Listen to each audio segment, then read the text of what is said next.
Welcome back to the home studio and welcome to episode 43 of the Stevie Richards Show. We are removed from our WrestleMania 41 special, also obviously the pay-per-view, 2 nights of WrestleMania 41, as well as the Monday Night Raw, the day after night 2 of WrestleMania. I almost said the day after WrestleMania, and people would have said, which day of WrestleMania? So that's how old I am.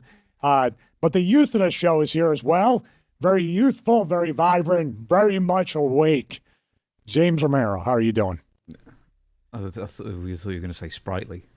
I thought you were going to throw sprightly at me as well. Man, all I did was complain. Just everyone's sick in the house all week, so it's just been nothing but just... And then it was my stupid idea to do a special episode for Monday, record it, and then get it out the same day or even like the next morning. So yeah, I'm beat, man. So this is the final day of recording for me this week, and then it's all editing and thumbnails and everything else, all that good stuff. But I'm there. I need to clap my hands. I need to stomp on the mat. I need to get the crowd involved to get me through to sort of, get me to the end of the final act here. Well, as long as you're not pulled out from the ring and you're supposed to make the hot tag and you just, end up injuring your groin out of nowhere. So, yeah. But I wanted to say this too, that probably not good news after what you said. I'm afraid to have some bad news for you as a dedication to Bad News Barrett. The fans, our audience, actually want more of those review shows the day after pay-per-views. Don't even dare say that, man. They did. So leave a comment below or we'll put a poll up. They at least want us to review the Big Four. Or it might be Big Five with Elimination Chamber now. But we can do that. We can make it specials like that. And we got to give it to Chris, too. We put the files up there and transfer them. That took a little bit longer. But our editor, Chris, was the true MVP in getting that WrestleMania 41, or some people would think WrestleMania 42 special, which does not lie on him. That's our responsibility. But we do not have time travel, but we got a good deal of production equipment here that we try to, maybe it's capable of trying time travel. You would think, maybe we should start out after the plugs. Maybe The Rock wishes he could time travel right now after the Pat McAfee interview. Awful. Right, so you know this, Stevie, about me, is that I wrote a book on The Rock. And probably what people don't really realize is that I did crazy amounts of research on it. You can see the back of the book. It's like 20 pages or something stupid of every single source I cobbled together for it. It's like the most sourced book in the world, that thing. But the more, and the older that Dwayne got, the more I was seeing a bit of Hulk Hogan, a bit of extra fluff, a bit of, if a story was negative, it'd be extra negative, or if there was a story of triumph, there'd be extra triumph added on. Everything would be embellished over time. And then I was getting to the point towards the end, it was like, man, he's really insincere in a lot of these interviews. He's really overly coached on media appearances and that kind of thing, which I guess you need to be to a point. But I think from someone who prides himself on authenticity, he's getting to the point where he's now Hulk Hogan, where he's just making crap up. And that Pat McAfee interview, we'll talk about in a second. Let me do the intro first, because we're actually going to be talking about that first. This is the theme of the show. It's going to be The Rock. Is he ruining WWE? Anyway, before we get to there, let's do the intro. Stevie Richards Fitness. Stevie Richards, at the moment, tech channel. We have my channel, James Romero, the YouTube channel, if and when I can ever update it. I actually did a video yesterday as we record this on The Rock. And anything, I don't know, Storytime with Dutch Mantel, I can't remember what else. But the main thing is to talk about 2 things, in fact. Stevie Richards' cameo, because ever since we started mentioning these cameos, the cameos have blown up. He's getting so many requests. And once again, so many people are writing in saying, this is the best cameo I've ever had. You don't just get like a quick hello, welcome back from prison or something like that, whatever people are requesting. If you are coming out of prison, welcome back. That's free. Yeah, welcome back into decent society. Stevie goes above and beyond for the cameo, so do yourself a favour, make an order with Stevie with cameo. But most importantly, dare I say, it is the Stevie Richards Show Patreon. What came out? Well, was that the Goldust thing, or was that the week before? What was the latest video? We did a WrestleMania series leading up to WrestleMania 41. The first one was the Hall of Fame inductee match, WrestleMania 13, Austin versus Bret Hart. Week 2 of that was the Hollywood Backlot Brawl. We literally just said after the first one, wow, we should do a string of WrestleMania ones leading up to the pay-per-view. That Goldust, Roddy Piper, Backlot Brawl, WrestleMania 12. And then right before WrestleMania came on the air, it was WrestleMania 19, Victoria, Jazz, Trish Stratus, some random dude in the corner of Victoria, WrestleMania 19, and now the watch-along this Monday after episode 43 airs on Friday. It'll be the Monday after that. Raven and myself, Raven and Dr. Stevie to be more specific, versus Mick Foley and Abyss, TNA Final Resolution. If you remember, that's when Mick wrapped me in barbed wire and dropped an elbow from the stage through me and the table. So fun match. And we also have more in the queue. We'll be recording. So every Monday is a new watch along for our Patreon members. I keep trying to suggest the worst matches of all time. So I did say Jenna Maraska and Sharmell. I've seen that numerous times now. We should watch that again. But also, I didn't mention this beforehand, we should watch Minoru Suzuki versus Butterbean. That is now apparently the new benchmark for the worst match of all time. I never even knew that existed. Weekend. When did that happen? Just before WrestleMania. This year? Yeah. Butterbean claimed that he went into the match with a broken leg. I'd cancel. Wow. And he's a guy that had weight issues, lost the weight, and he's up there. Now, was this a pro wrestling match, or was this like an Ali, Inoki, like mix between wrestler and boxer? It was none of those things. I've watched clips. I've not watched the entire thing. The worst match of all time. It was, and then the day after, Minoru Suzuki then wrestles a blow-up doll and has a better match. Wow. It was an unmitigated disaster, but I need to find the full video so we can watch it.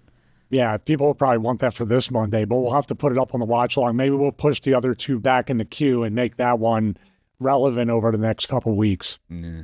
Even better, Dan the Beast 7 was refereeing it, and someone may have said that at the beginning, apparently Dan might have thought it was a shoot. I don't know why. But yeah, it was so I gather it was an all-time stinkeroo, which means we have to watch it. Wow, so this was like WrestleCon, like right before WrestleMania. I think it was GCW. Vegas. Yeah, Game Changer. Yeah. It was in Vegas, yeah. Okay. Yeah. Not Bloodsport. It was a Game Changer, or is Bloodsport a part of Game Changer? Or is that its own? Bloodsport's Josh Barnett's thing. So the weird part is you didn't even put it on Bloodsport, where it's usually the hybrid real fighters that kind of work. But you put it in a professional wrestling setting, but it was not a professional wrestling match. Well, no, I think they were attempting a professional wrestling match. This was not even performance art. This was just horrendous. It's like Butterbean couldn't move at all. I don't know why he accepted the match. Well, if he broke his leg, man, you give him props, but you tell him at the same time, what are you doing, man? You don't give him props. You give him a prop so he could stand up. You've got a broken leg, to sit down, let someone else do it, or give the blow up doll a rematch. Oh, we're gonna have to watch it then and get Butterbean mad at me and Suzuki mad at me, so that'll be good. Yeah, that's fine. They're the only two that don't seem to be mad at us anyway, so we might as well go bat for 1,000. Yeah, I forgot to say. Well, actually, The Rock wasn't mad at me before this episode, so here we go. Come on, add to the list. Right then, let's get to it. The Rock was on Pat McAfee's show yesterday as we record this. We record on a Wednesday, usually for a Friday episode. And I did a video. I can't remember what I said. I think I was more dumbstruck by the things he said and somehow just completely contradicted himself. Not only in the same interview, but he contradicted everything that he came out with last year as far as planning and whatever. Anyway, we're going to refer to some quotes made on the Pat McAfee Show on Tuesday that were very telling for a number of reasons. They refer to the lack of planning on WWE's biggest storyline leading to the biggest show of the year, WWE Wrestlemania 41. They also suggest that there could even be a power struggle in WWE. If you want to get more conspiratorial, I know you like to get conspiratorial of an evening, Stevie, so we're going to dive into that as well, but I'm going to give you some quotes. So first off, we're going to talk about turning Cody heel in the future. So The Rock said, "It was a litmus test to find out, in my opinion, how fans will respond if Cody sold his soul to the final boss." This is Dwayne Johnson speaking about WWE board member about his interactions with Cody prior to Elimination Chamber. Let's get a temperature check on this. Let's establish it. Let's anchor it in. And you come to find out there are a lot of fans who are saying, sell your soul. This stuff is going to be crazy. It's compelling. It's great. Let's do it. Sell your soul.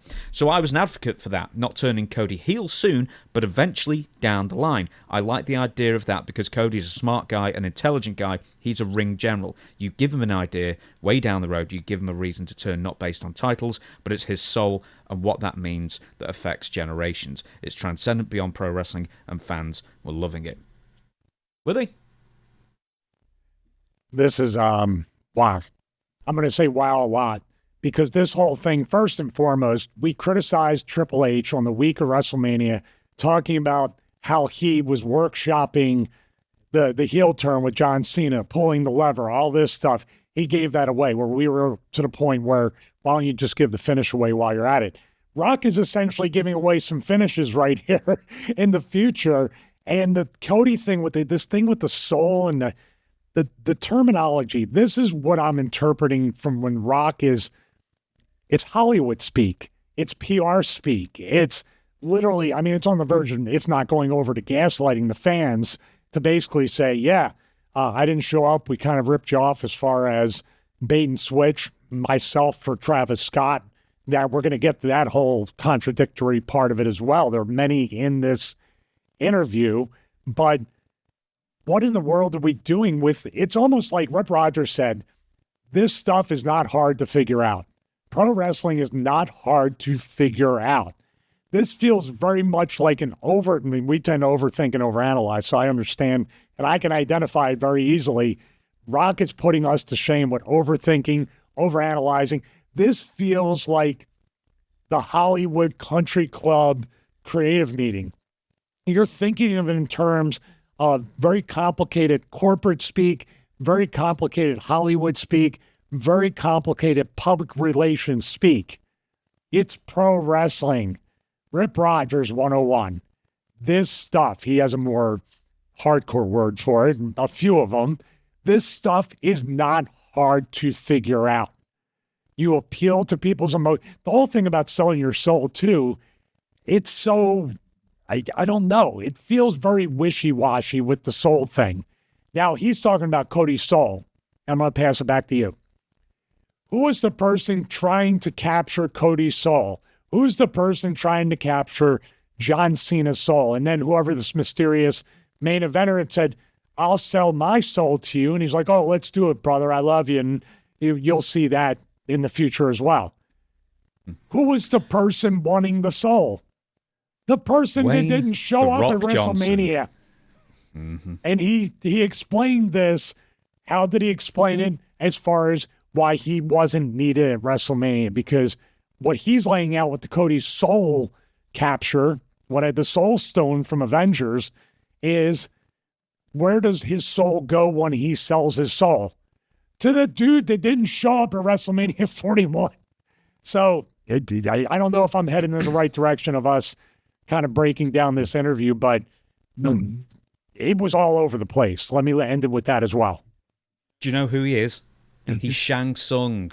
Your soul is mine. But then he didn't take anyone's soul because he didn't show up. Yeah, that guy didn't end up being in any further parts of the Mortal Kombat scenes at all. Yeah. No, he definitely was not in the pivotal final fight at the end where Liu Kang does his version of the Hadouken kind of thing. Right. Well, Travis Scott came out for the final film. Travis Scott made an entrance on there. It was good enough. He wafted some sage or something instead. Stank, and he went, fell off into the pit, into the stalactites or whatever. Right. Before we get on to everything else he's saying, why don't we stick with a couple of things? He's doing, once again, as you said, the CEO speak. He's doing the businessman, the suits, the country club, where I've got nothing against a country club, a golf club. You know, where he and Nick Khan and Ari Emanuel are all drinking tequila and maybe that front row Karen that got run over, quote, by the ATV. She's going to turn up again, actually, funnily enough. But here's what bugs me, right? Do you know what wrestling is? It's blue collar. It's as of all people, Werner Herzog said, it is like a base early version of a Greek tragedy. It is obvious. It is emotional. It is all those things. It appeals to the base instincts. And then there are people like, apparently, Dwayne "The Rock" Johnson now. And I also remember this. Some goofball who control your narrative. Whoever put the money or whoever claimed to be the creative guy for the control. EC3. No, not EC3. No, it wasn't EC3 at all. It was some other dude who was part of making that thing up. Not Braun Strowman, none of the wrestlers. And he was talking about how we're going to elevate wrestling and how we're going to, do things in pro wrestling that have never been done before. You raise it as an art form. And it's like, you didn't. The Rock won't. All you're doing is just going to annoy the existing fan base, because wrestling is easy to pick up. It appeals to your, the most obvious, easy emotions. Once again, I always like to quote Dutch, slap me in the face with it. You want good guys, you want bad guys, make it obvious. Don't AEW's got the same issues, where in a different way, where they just do not explain things to the casual viewer. They make you think too hard, or they make you have to imagine scenarios in your head to make things work. That kind of thing. And now WWE are doing it, and I don't know exactly what point I'm making, but just there are too many people out there who are trying to make pro wrestling too difficult. And as you say, Rick Rogers is right. Wrestling is easy if you stick to the basics, the fundamentals. You'll never grow old. What it is, too, and this is not a slight on wrestling fans. It's not a slight on the business, nor who we're trying to appeal to. There's a famous thing, we might have said it on past episodes, probably say it on future ones. Wrestling appeals to the lowest common denominator. That's what it is. It's not the lowest class of people. It's the lowest common denominator of emotional reaction, of logical reaction, visceral, raw energy reaction, all the above or anything else you want to say. When you try, and this is a term that I'll probably use time and time again if Rock continues this sort of whatever he's trying to do with it's planned a year ahead of time, just like Stephanie said. They write it a year ahead of time, just like last year's WrestleMania. Right there, wink. Put the little sparkle in my eye right there. You can, and take the wrinkles out too, Chris. So what we're looking at here is the promotions, and sometimes the wrestlers. I've been guilty of this as well. Outsmarting ourselves, outsmarting the storyline, outsmarting the finish, and outsmarting the angle on the overall business. And guess what happens? Everybody gets confused. Even the people trying to outsmart everybody get confused. And this Rock interview feels like he's just trying to twist the narrative after the fact. Oh, you guys, you should have known what I was trying to do. I was just trying to peel back. It's about Cody and Cena. But here comes Travis Scott, who I didn't even know was going to. He's literally the director of the board of TKO. That was the lower third, right? Who said, I didn't even know they booked this dude to come out at the main event of WrestleMania. You can't have it both ways, Rock. Got to give you some more quotes. Which, I don't even get this. The Rock also claimed that Elimination Chamber tickets weren't selling, so here we go. Well, that must have been the only WWE show where tickets weren't selling in 2 years then. And I think they were selling just fine. Could I counter that with something? Yeah. I heard the WrestleMania tickets weren't selling as well. So why didn't you show up and advertise yourself for WrestleMania? Mm-hmm. There's a lot, anyway. Man. There's a lot, isn't there? It's not because they didn't send me the pickup truck after I recovered from the infection. This is not... Definitely ain't. You should have taken a better clothesline from him. You know what? Oh, what a callback, dude. Great, mate. You claim to not have a good memory. There you go. Do you know what it was? Is that I was thinking, should we retell that story? But we've still got the clip of the original time you told that story that I never posted. So it might make its way onto YouTube this week. I don't know. But here's the quote. I get a call from Ari Emanuel. He said, we need help at Elimination Chamber. Ticket sales are a little slow. But beyond that, he goes, what we are finding is, with Elimination Chamber, it's becoming the pay-per-view that's been interesting. Fans have had fun, but it's also the conduit to WrestleMania. And how do we create Elimination Chamber that people must tune in to see? How do we create that? And he goes, right now, we don't have that. And he said, will the final boss show up? So... I got to interrupt you again, and I'm so sorry. Man, just even the first quote from Rocky and then this doubles down it. your Hogan analogy is right on. This is very much a Hulk Hogan type of quote. It is very self-serving when you sort of read the words back out. I said, well, let me give it some thought and let me get back to you. So I gave it some thought. I got back to Ari. I got back to Triple H and Nick Khan. We had a call. I said, I have an idea. What's most important to the final boss? The most important thing to the final boss isn't titles, it's not money, it's not fame. Isn't it? Anyway, been there, done that, and grateful for that. Final boss wants your soul. And then he talks about John Cena. As we get closer to Elimination Chamber, we were kicking ideas around, and Triple H said, what about this? What about John turning? So apparently at least he gives a Triple H credit there. I said, I love it. The next thing is you've got to speak to John and see if he loves it. John loved the idea of turning, but there's this anchor here that I am going to root in, which is a real thing I've been experiencing the past 20, 25 years. I don't know what that means. But anyway, so when we were moving forward with John and this idea, I knew then that the best thing for the final boss is we've established this thing with Cody's soul. We can always come back to it. I made the call. I don't want to be involved in that. Let the final boss step back into the shadows. Let all the spotlight go to John and Cody. Let's not make it about Cody's soul or John's soul. Let's let them do what they do. Stevie! Why? Why would he say something so stupid? That he established the soul storyline. Then why would he take himself out? He's as integral as the other two. And now it makes no sense. Well, this is some good old-fashioned hardcore gaslighting of the fans and everybody else to say, this is what we were going to do all along. We knew we were going to do this. Him stepping back, it's the interview. Well, the final boss doesn't want titles or anything. I understand that. He wants your soul. Okay, we got it.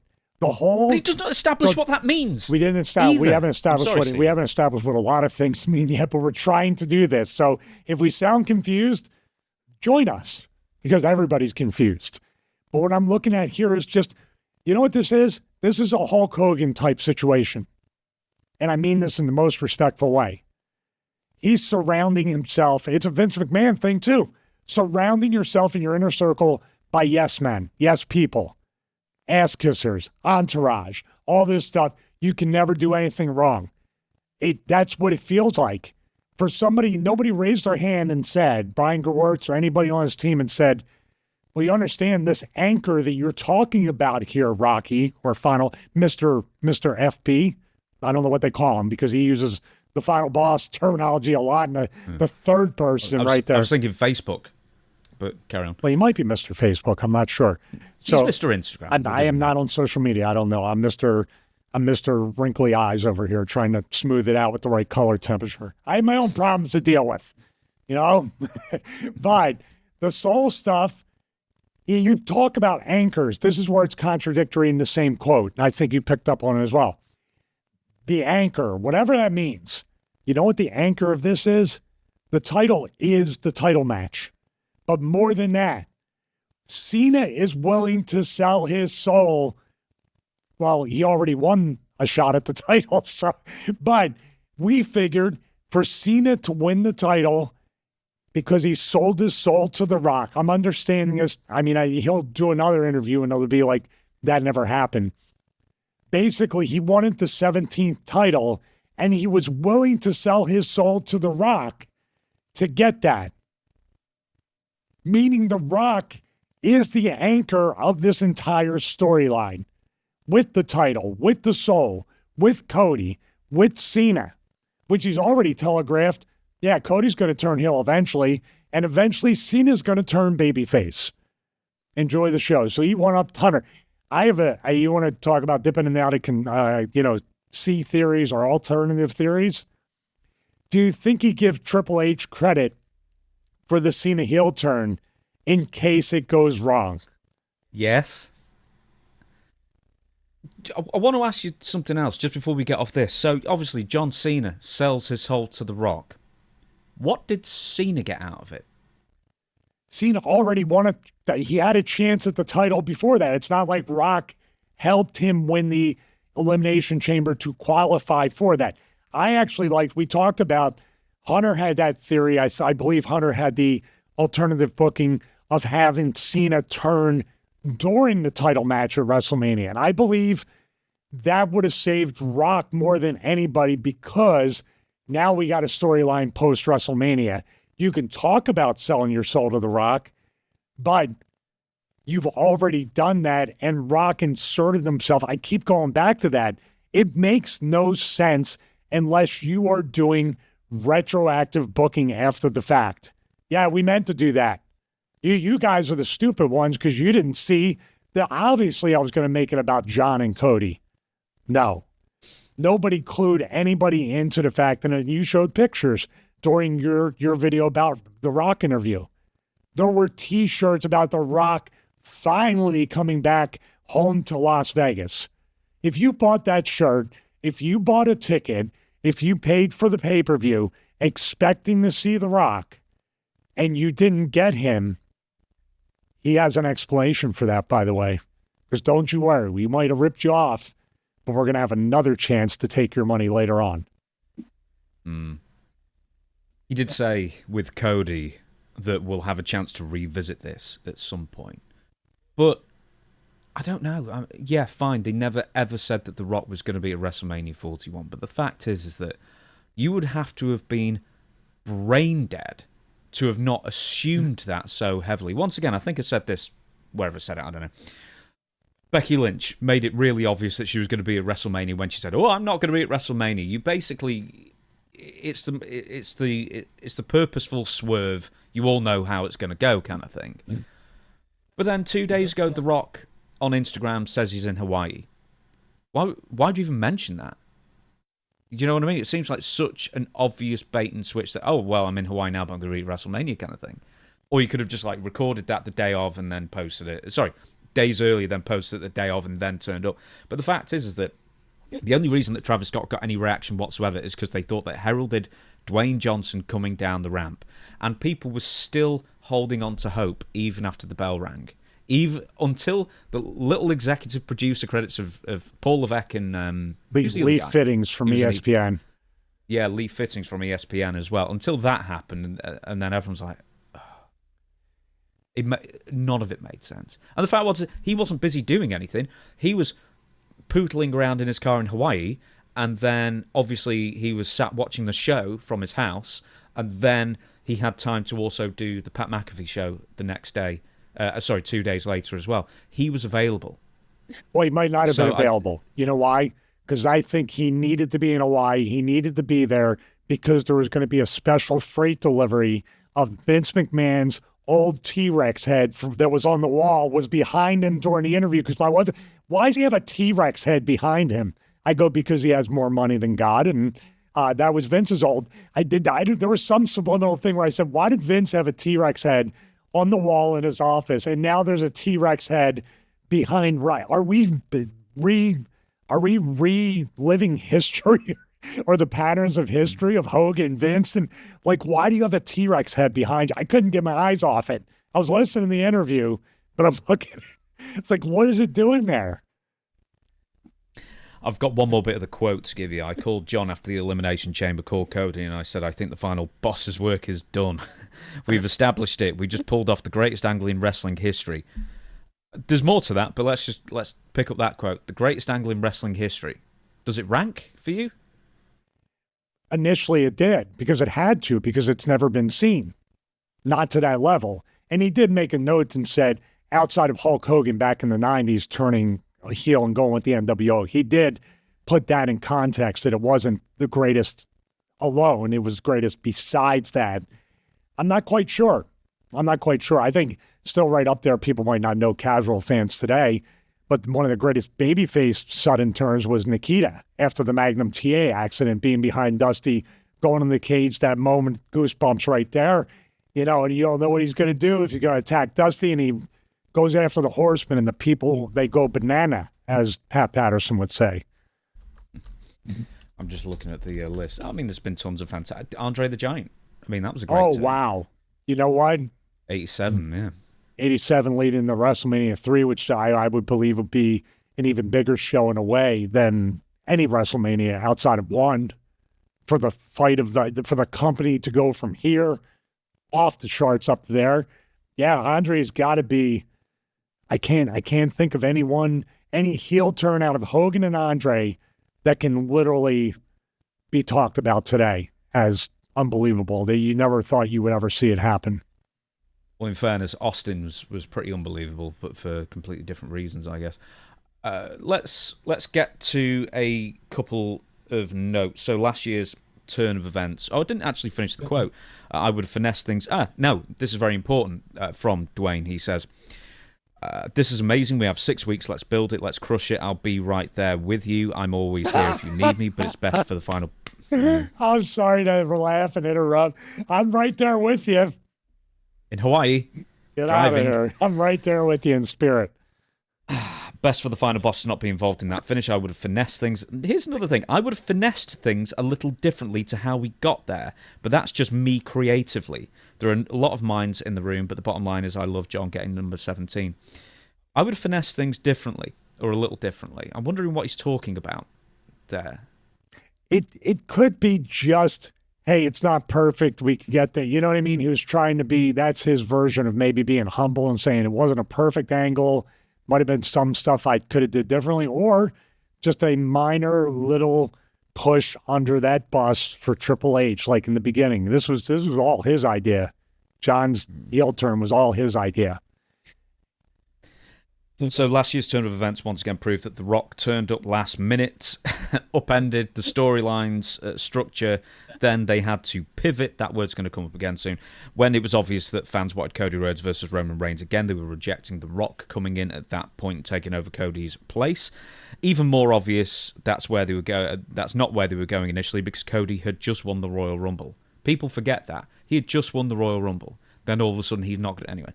Then WWE even produced a documentary where they claim, admittedly, it was an entertaining way to build to WrestleMania in the end, but it was a booking shambles that led into WrestleMania 40, and they were claiming that that was the plan all along, which I don't think anybody believes that was the plan all along.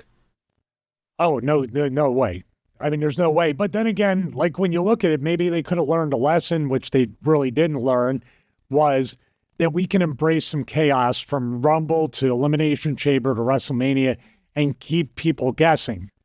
The problem is you're acting like we were never guessing. We were never pivoting. We were never doing these things, or we had plans all along that Rocky was going to come out, whisper in Cody's ear. Cody's going to look like someone just shot a puppy right in front of him, and then say, this is the match we're going to do, but it's not going to be for the title, even though this dude won the Royal Rumble. Hey, Cody, there's always SummerSlam or the Raw after WrestleMania for you, little bucko. I'm going to rub your hair, mess it up and tell you you're a good little Royal Rumble winner, but just wait over here. But then, for some reason, they did pivot, which, man, in the past, they would double, triple, and quadruple down. Roman Reigns as a babyface before the tribal chief. Here's your open up that throat. We're going to shove it right down your throat. And I don't know how they pivoted and finally gave Cody the opportunity to finish the story, a 2-year-long story, which I give WWE credit for. But how did they do that, and who was responsible? Was that part of, we talk about alternative theories, was that part of the beginning of the Triple H Rock power struggle? Because I really do believe WrestleMania 41 was Rock just sitting back too and peeling back to let Triple H create multiple statues and multiple belts and come out multiple times in order to let him give himself enough rope to you know what. It felt very much like, go ahead, McMahon's, have your little mark out weekend, and I'll just sit back here and you can take the blame for anything negative that comes out of WrestleMania 41. Unfortunately, The Rock put himself in the center of the main event title storyline, so he's, I feel like, getting a lot more flack than even Triple H for the self-serving promotion weekend. Yeah, that was a total surprise, by the way. He didn't know none of that stuff was going to happen. No, he didn't know anything about that. It's very interesting that, one, he says it's Triple H's idea for John Cena to turn, and then toward the end of that quote said, I would have done things differently. And now that all this negativity from the fans toward, at the very least, the main event, that's all going to get stored like water in a camel's hump. that is. That's all. That won't be forgotten. All that negative thought process, all those negative comments, and then at some point, The Rock can always just point over and say, "Well, I didn't think of the John Cena heel turn." Yeah. Well, I would say they may store, but I think they got the memory of elephants when it comes to the next time The Rock shows up at SummerSlam or Raw or whatever. They are going to cheer no matter what. All will be forgiven. All will be forgotten. And here's my money again for hoping that I'll get the T-shirts at the WrestleMania Fan Access on the weekend, but I'm going to hope he shows up. Here's some more money to hopefully show up. I'll give you an example. Here's an example. At the height, supposedly, of all the Vince McMahon stuff, he came out on SmackDown and people are holding their kids up in the air and to get a look at him and cheering like nothing ever happened or was happening as he came out there. Where you been? He didn't do that then, but he did it before. He just walks out. Do you think Triple H is on the way out? Do you think this is all some weird 4D chess master plan to get Triple H out the way, and then who's going to replace him? Because it's not going to be The Rock full time. Is it going to be The Rock's buddy Brian Gewirtz or someone like that who he wants to install instead? Yeah, I'm sure it's I don't understand at this level either. Nobody should feel bad about these people, any of them, and whatever their struggles are. If Hunter got fired tomorrow and let go, probably has, tens of millions of dollars or more in a severance package. He has stock options. Stephanie the same way. Everybody's boo-hooing about her not being CEO anymore, being dipped in and out. These people are mega rich, mega wealthy people. And right now, it really is all about power and not making money. Rock, the same thing. Don't feel bad for Rock because he's juggling 15 different things that are making him millions and millions of dollars. That's his choice. And wrestling is one of those things that he's juggling, but man, it's the easiest one of all. Like I said, this is not hard. And it's not like he's taking like economy class or economy plus on Delta to get to Vegas and back to Hawaii. It's a private plane. He's comfortable. He could have very easily flown into Vegas, did the appearance, and flew right back out without even going to the WrestleMania party. So I don't know. I mean, it feels like logically for both guys, Triple H and Rock, that they should be on a little bit of a hot seat right now post-WrestleMania. But I feel like everybody's patting each other on the back. And speaking of patting, that dude was walking on eggshells. He at least tried to challenge a little bit here and there as a fan. Like, oh, it would have been great to hear if you smell. But that's the closest he sniffed to saying, dude, like isn't this a little bait and switch? It was obviously more of a propaganda type interview to really tout how we did it, pat each other on the back. By the way, it didn't include Pat McAfee, and I believe that he didn't know Rock was there or not. He said he texted him and said, dude, are you here? And he's like, oh, dude, I'm not here. I'm over here. They do not clue the announcers in because they want a natural reaction to the entrance. So don't think Pat was lying about that. I do think he was telling the truth. The Rock also claimed that he had no idea Travis Scott was going to be at WWE WrestleMania 41. How can you, in one breath, say, we've worked on this for many, many months and months and months, then you can say that we didn't know Travis Scott was going to be there? When he was in, essentially, what The Rock should have been there for. Well, yeah. I mean, how can you... This is definitely 1984 double speak and double think and all these things of this is true, but then 2 sentences later, this is also true. So, Rock, are you the final boss? Are you the person that they call when they need more tickets sold for Elimination Chamber? You just walk out, do something, and then are you the guy that says, I'm going to show up at Bad Blood, I'm going to show up at Elimination Chamber, I'm not going to show up at WrestleMania 41, I'm peeling... He's saying, I'm in control of everything, right? Is he essentially saying that? I can call, I know who's where, I'm the final boss, I'm the director on the board of TKO, but anybody can come out during the WrestleMania main event without checking with me. It's funny, the way he talks is, it's him, it's Nick Khan, it's Ari Emanuel, it's Mark Shapiro, and then it's Triple H. It always seems like he's an afterthought in, there's the boys club. Triple H might sometimes get an invite. That's the way he speaks that sort of makes me think that, you know, there's. I'm not saying trouble in paradise, but did they ever get along that well? Who knows? I don't know. I do know he still has that problem with Shawn more than Hunter. I mean, we talked about it on the WrestleMania special, and I was just trying to speculate with the Bret Hart click versus the actual click with Shawn and Hunter, and you gave me some information that Hunter claimed he was the one that said, you know, screw him, make him do the job, make him drop the title. And Cornette tells the story in jest at the booking table with him, Russo, and Vince at Vince's house. Well, hell, just, you know, double cross him. Everybody now seems to be claiming it when Bret's wife went right up to Hunter, and remember, she got in his face in the hallway and his head was down. He's like, I had no idea about any of this. And like, where were you then, big man? Hey, Shawn said the same thing. They both did. They both, or whatever, you know. Bret was the only one, and his wife at the time were the only ones that were straight up like, and people still claim that was all work. I can't think they're hanging on to that. No it way. was like a lie hop. Let it happen on purpose. They were all going to. The documentary people knew we had something, and they went into that with that. Bret is way too still like hurt by that for it to be a work, for him to make pretend all these decades. So, here's another theory for you. Do you think The Rock harbors any bitterness towards WWE or the fan base? Because essentially, the fan base and WWE together stopped The Rock from what he wanted to do last year, and that was wrestling Roman Reigns for the title. But did they stop him? Did they stop him? He could have still done it. He was still been sold down in Philly. It was still the Philly fan. Maybe here's another theory. The Philly fans, when it was him and Roman, when he won the Royal Rumble, Roman Reigns, the reaction was really, really negative to that. Remember that? They booed him. Do you think Rock didn't forget that? And he understands the Philadelphia fans. They're going to let you know they're going to hijack the show beyond the regular fans that hijacked the show. And you thought they were doing the dual chants during Cody and Cena in Vegas?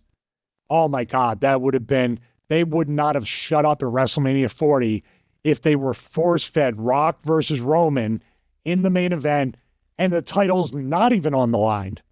Matter of fact, didn't he make up like it's the boss for the tribal chief, it's for the necklace, it's not even for the belt? I can't remember for the Ilafala, but Roman Reigns was champion. Yeah, but they said it wouldn't be for the title. I thought there was, maybe it's Mandela effect. Either way, even if it was for the title, you're obviously now, you know, here's the nepotism title of WWE or WrestleMania. I don't think the fans would have stopped them. I feel like maybe cooler, more logical heads prevailed that this is a tradition that the Royal Rumble winner goes on to face the champion. And I can't believe, because they had two titles then too, correct? Wasn't the World Heavyweight title? Yeah.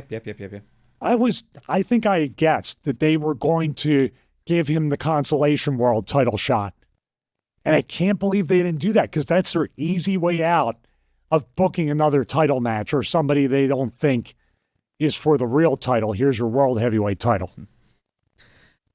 Now, Cody. Oh, I'm sorry, there's one more thing. I had a theory that The Rock turned back to WWE because he basically had a string of sort of like commercial or critical failures, like Black Adam, Red Notice, Red One, The Smashing Machine, which is upcoming. He plays Mark Kerr, former MMA fighter.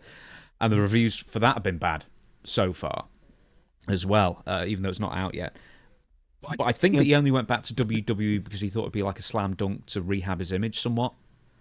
But then there was also, you know, the XFL, which he bought with Danny Garcia and someone else, as well, his ex-wife, I should say, and to merge with like their version of the USFL or something like that. I don't know American football, but that's not worked out either. So that's my idea, is that he went to WWE because he needed something to hang his hat on that was a bona fide success.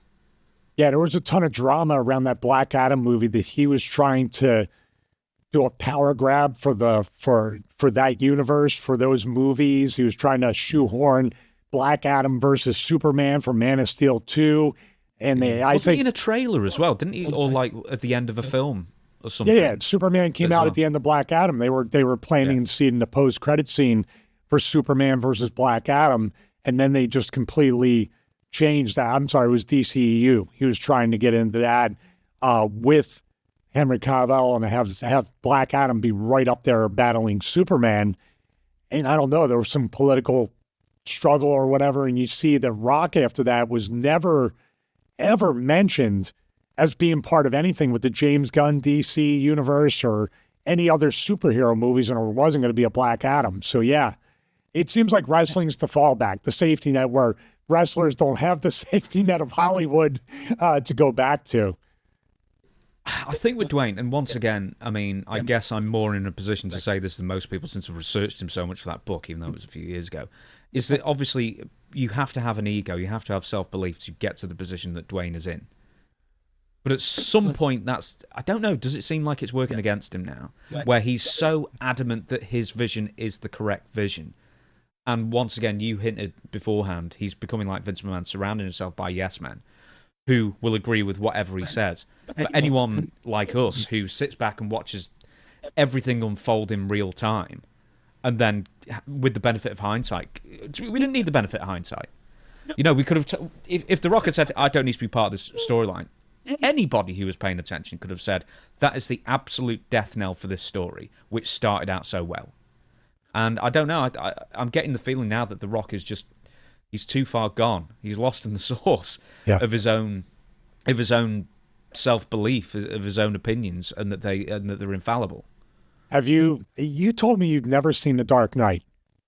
Is that true? No, I've seen The Dark Knight. I've not seen the other two. Okay, The Dark Knight then. Harvey Dent sitting at the dinner table with Bruce Wayne, Rachel, and the Russian ballerina, and says, you either die a hero or live long enough to become the villain. I believe, and when Rock turned heel, obviously they still loved him. But these things, and this, you mentioned a point, Vince McMahon. Vince McMahon would never do towards the end he did more, but he, as the vision or the visionary of WWF and WWE and one man's vision for the direction, he would not go out there on interviews all the time telling people what the vision is for WWF. Because it's like our format, what we do. People can offer suggestions, do whatever, but our vision is what we want, and we're trying to form that vision. If we put it out every day or every week that our vision is this or that, obviously people are going to disagree with it publicly rather than letting it play out. In other words, I feel like Rock should have just not did any interviews and stayed quiet, because doing them is only exposing further that this was a mess going into WrestleMania. There's got to be more to it. Like you said, how do you not show up for WrestleMania and just say you're going to peel back and that's the end of it, and not at least follow through, at least with the climax to WrestleMania 41, give the belt to John or help John win the belt, and then John can start to explain that he's the avatar for the final boss. He holds his soul. John can do all the talking, the showing, the telling, and everything. But this is strictly just gaslighting. We should have known this weeks ago that this was going to be it. I just can't believe that it would get that far. I cannot believe there would just be so many breaks in people's thought processes, or The Rock's or Dwayne's thought processes, where he thought this was the best course of action. I'm getting to the point where I think he's doing this on purpose to make it as bad as possible, as some sort of pretext for some sort of hostile takeover. I mean, that might be going a bit too far, but at some point there's been a complete logic break, and he doesn't see it. And now, once again, he's trying to portray that he's playing 4D chess and everyone's playing hopscotch. Everyone else is playing, I don't know, something really basic. Right. And yeah, he's basically, it sounds like he's now gaslighting himself. Well, I'm going to tell you right now, they might dip some numbers, but right now, ratings aren't important because it's on Netflix. You can't gauge the ratings. SmackDown's on USA. They're just happy to have WWE wrestling because USA always had WWE as the flagship show. They don't have any kind of other shows like, what was it, Suits, La Femme Nikita, all things throughout the years that they could rely on to carry the USA network. So they're stuck now. They got SmackDown. But think about it. The TV licensing deal, especially for live sports, the price is always going up. They have they have Amazon. They can go to ESPN. They have other avenues to continue their grift. It really is that. They promise stuff to the networks. They never deliver. There's never any kind of accountability from the networks. And that goes for AEW too, especially after the Spike bag. There's no consequences to any of the, there's no thing if you dip below a certain number, we're going to renegotiate or we're going to, you breach the contract, we'll cancel because it's not worth paying you billions of dollars over 4 or 5 years. And think about it. They got multiple $1 billion deals if you go back to Fox. So right now, USA and Netflix, they're both worth multiple billions of dollars. WrestleMania will always sell, no matter who's on the card. And we thought that they would cannibalize the product going to 2 nights. Guess what they did? Doubled their income. Matter of fact, they probably more than doubled it because the whole WrestleMania week with WWE World, and now I don't know if they continued this trend. I remember at WrestleMania, 31 in Levi Stadium, they put out that thing of like a no-compete zone. You can't have independent wrestling or conventions or anything within this mile radius of our. So they've cornered the market. They've pillaged the towns. They've turned the people upside down for their money. And guess what? The very next year, they'll do it all over again, make even more money, have even more advertisements. That's another thing. We might not like it, but everything now is a NASCAR advertisement on WrestleMania. From the opening to the ring aprons to the LED boards to the barriers. I'll tell you what, I missed the Cinnamon Toast Crunch mascot. I was hoping to see him again this year, but there was no. Actually, Jane Gunther, that would have been the blood feud to bring out the Cinnamon Toast Crunch mascot for the Ray and Dom match. But it's a long tangent. But when you say they're going to suffer some consequences, he's making the product so bad that he's going to save it, get rid of Triple H and everybody who is making the product bad. That's let's let it fail and then I'll come in and save the day. I don't believe that. I believe they're just going to make money hand over fist. They're going to print money no matter how bad you and I and anybody else see it to really be, truthfully be. They can do so much better. And once again, we're a talent-friendly show. When they make more money, hopefully the talent makes more money. So it's kind of a double-edged sword, but they'll never feel the heat nor the consequences of any of this stuff. It will be forgotten. Rock shows up at SummerSlam. Everybody's happy again. Let's go to Cody Rhodes then. So what does WWE do now with Cody Rhodes? Because I've heard some people talk very negatively. Oh, man, you've ruined his character. He was champion for nearly 400 days, etc. How's he going to recover from this, from the loss with John Cena? And, it wasn't even The Rock who helped cost him the title. It was Travis Scott. Are you that down on this, or do you think it's not a problem for Cody? No, not a problem for Cody because he's the Tommy Dreamer of WWE. Even more so. I mean, I have obviously a higher level than Tommy was, but this sympathy on Cody, if he remains a babyface, what we've been told, don't worry, he's turning heel. So don't invest in him and care about him as a babyface to then be betrayed when he's a heel, because we're going to do it. I didn't like that part of the Rock interview either. Cody is a great worker. Cody has a great mind. Cody understands psychology, and Cody understands that he went over for the title, won the title, defended the title. That kept him over. But what gets him over and keeps him over more than a title is how people care about him. And as champion, he started to get a little bit stale because they cheered John Cena when he won. And then they chant, "We're sorry" or something during it to Cena, like we're sorry for chanting. They were turning, obviously being a little bit more, contradictory, to the, oh, you want us to boo Cena? We're going to cheer him and boo Cody a little bit. But Cody will be fine because his character now is stronger in the chase than when he reaches the mountain and tries to stay on top of the mountain. That's my thought. If anything, this gives Cody a better chance to stay in the main event for a longer time, to chase that title and to chase the fact that he got screwed over for, I don't know. Here's a little advice, Cody.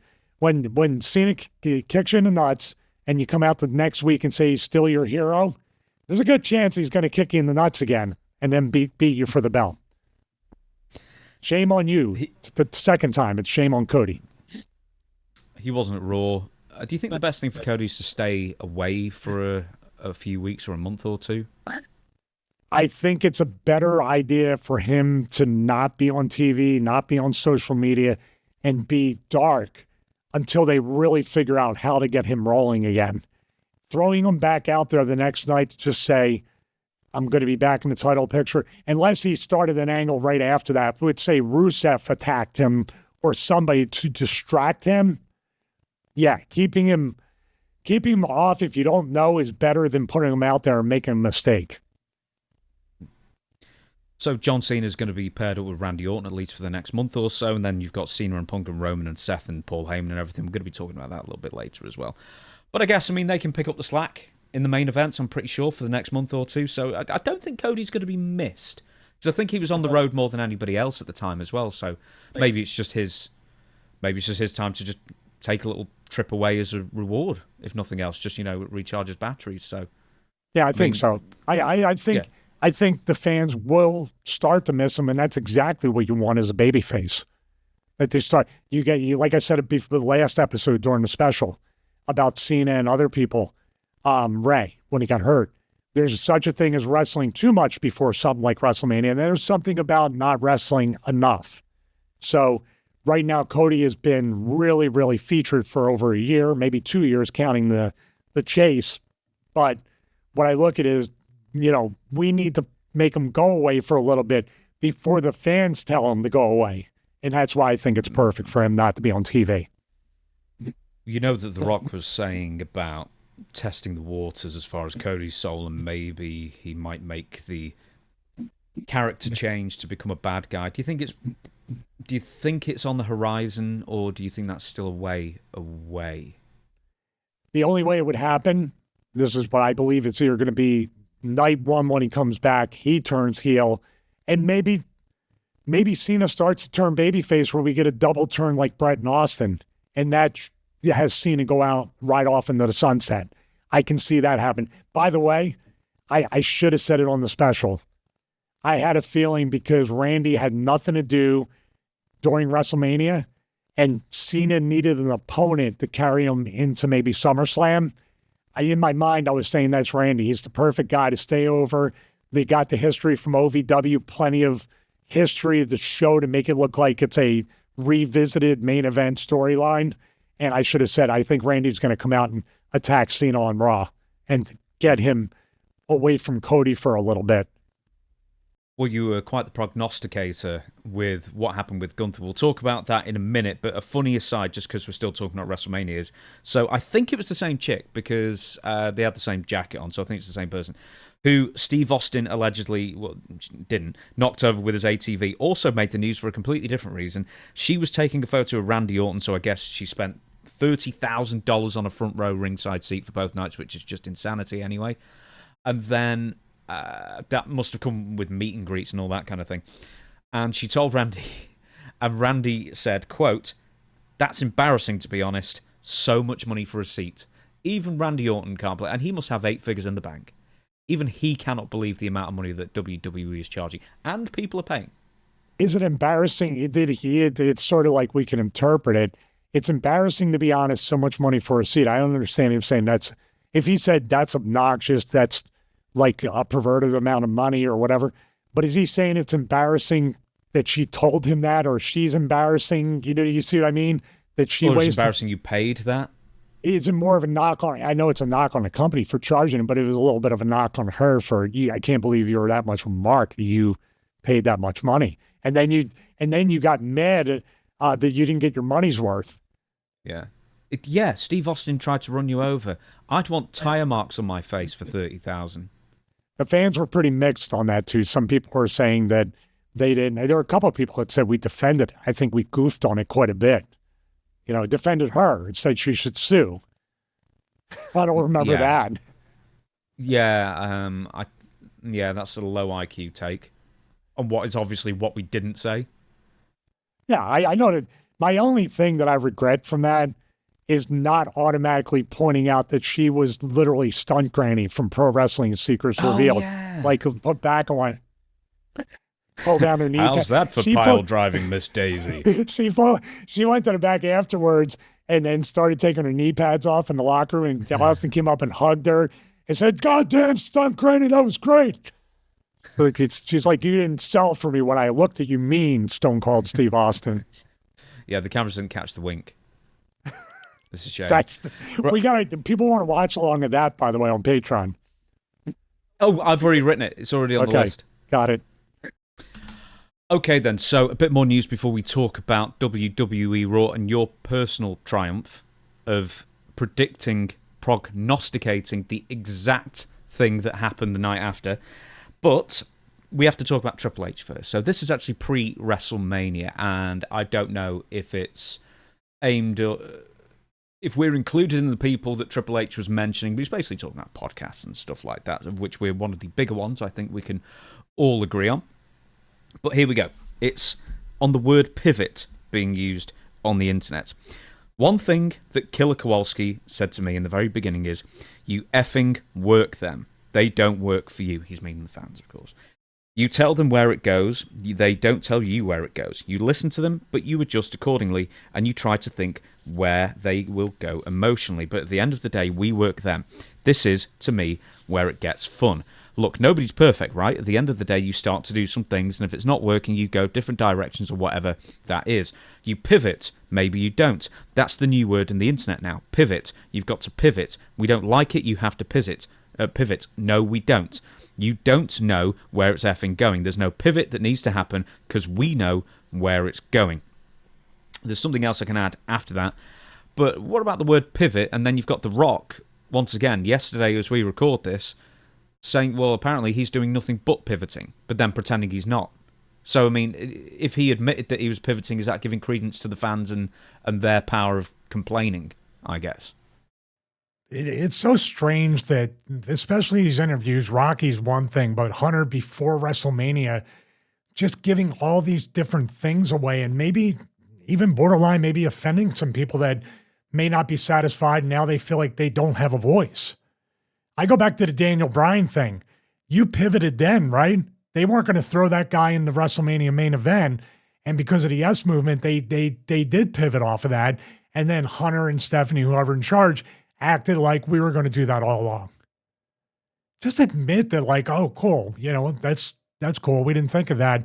Obviously, he's trying to be a little bit more measured than Rocky is. But at the same time, of course, the wrestling promotions and the wrestlers and the people in charge of creative have to guide the ship. If you have fans, and we know from our audience, sometimes it's a 50-50 thing. You don't know. You have to stick to a vision. But then again, as far as just business, that's where pivot comes in. It's not a wrestling term. It's not an internet term. How many times have you heard it outside of wrestling with, we have to pivot our brand, we have to pivot our business, our who we're trying to reach? This isn't like you. Hunter and Rocky, especially Hunter, love using all these, and Vince too, flywheel and synergy and all these other corporate terms, but now you don't like the corporate term of pivot. So this is the same guy, by the way, that was like, okay, we work them, we tell them what's happening, we know where we are going. Whoa, what do you mean Hall of Fame induction? Wait, 2 statues, 4 belts? I didn't know any of this. He's doing the same duplicative contradiction that Rocky's doing. Did you feel that way? And he's right about everything about creative direction, creative control, and trust us, we'll take you on the ride. But you can't say, we knew right after Elimination Chamber, final boss, I'm done.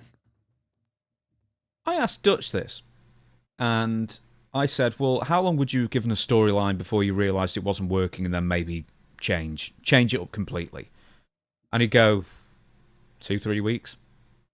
He would pivot all the time. There's no shame in it. And the fact is that in his day, Dutch was one of the best bookers alive, and probably still is, quite frankly, if he was actually, given the chance and if he could remember everybody's names.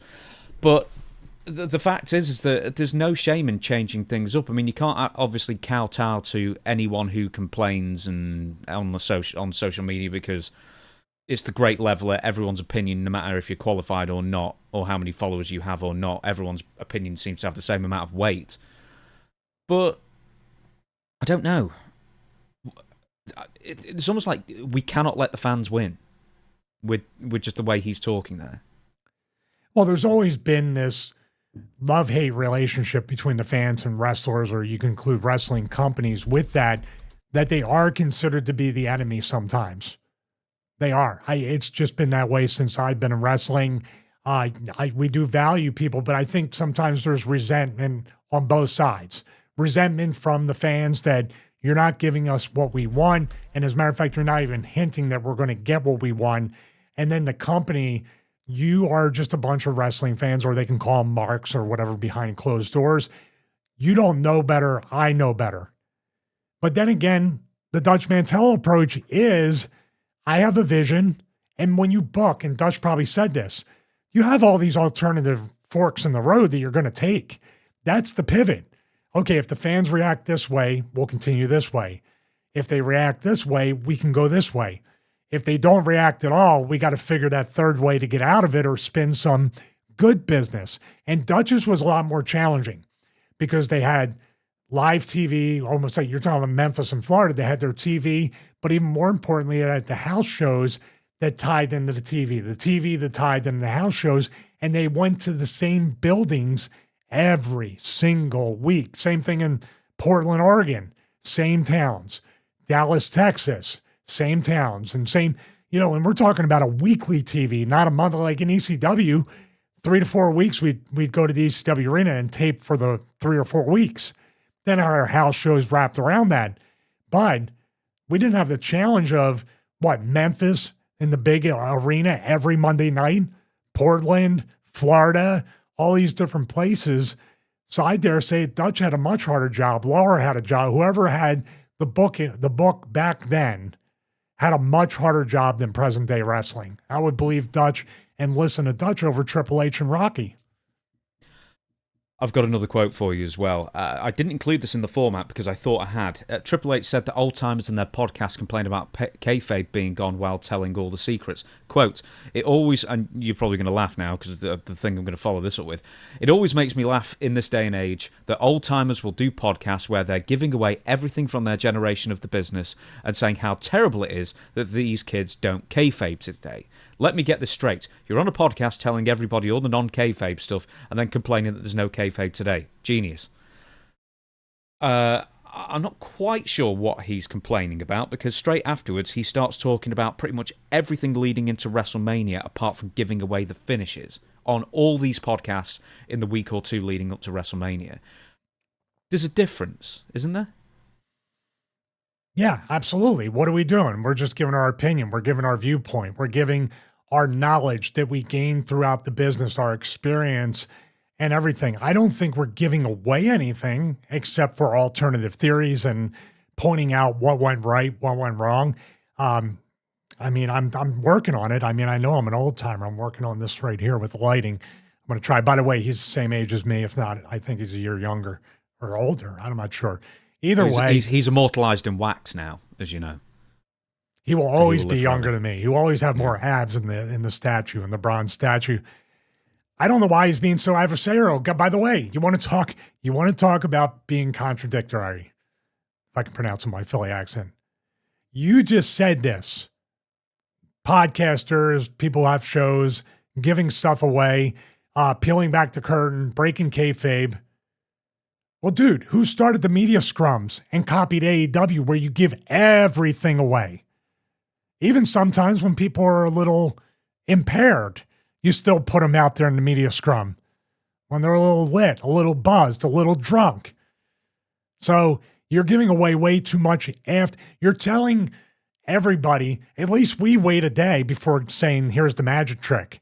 You literally, right after people paid for the pay-per-view and bought tickets, hey, let's just show you how we did everything and talk about, like, in a shoot sense, our character, but in another sense, we're going to show, hey, about this.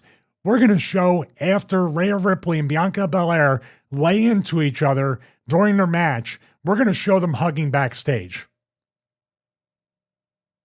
You've given away way more of this business and broke kayfabe than any of us.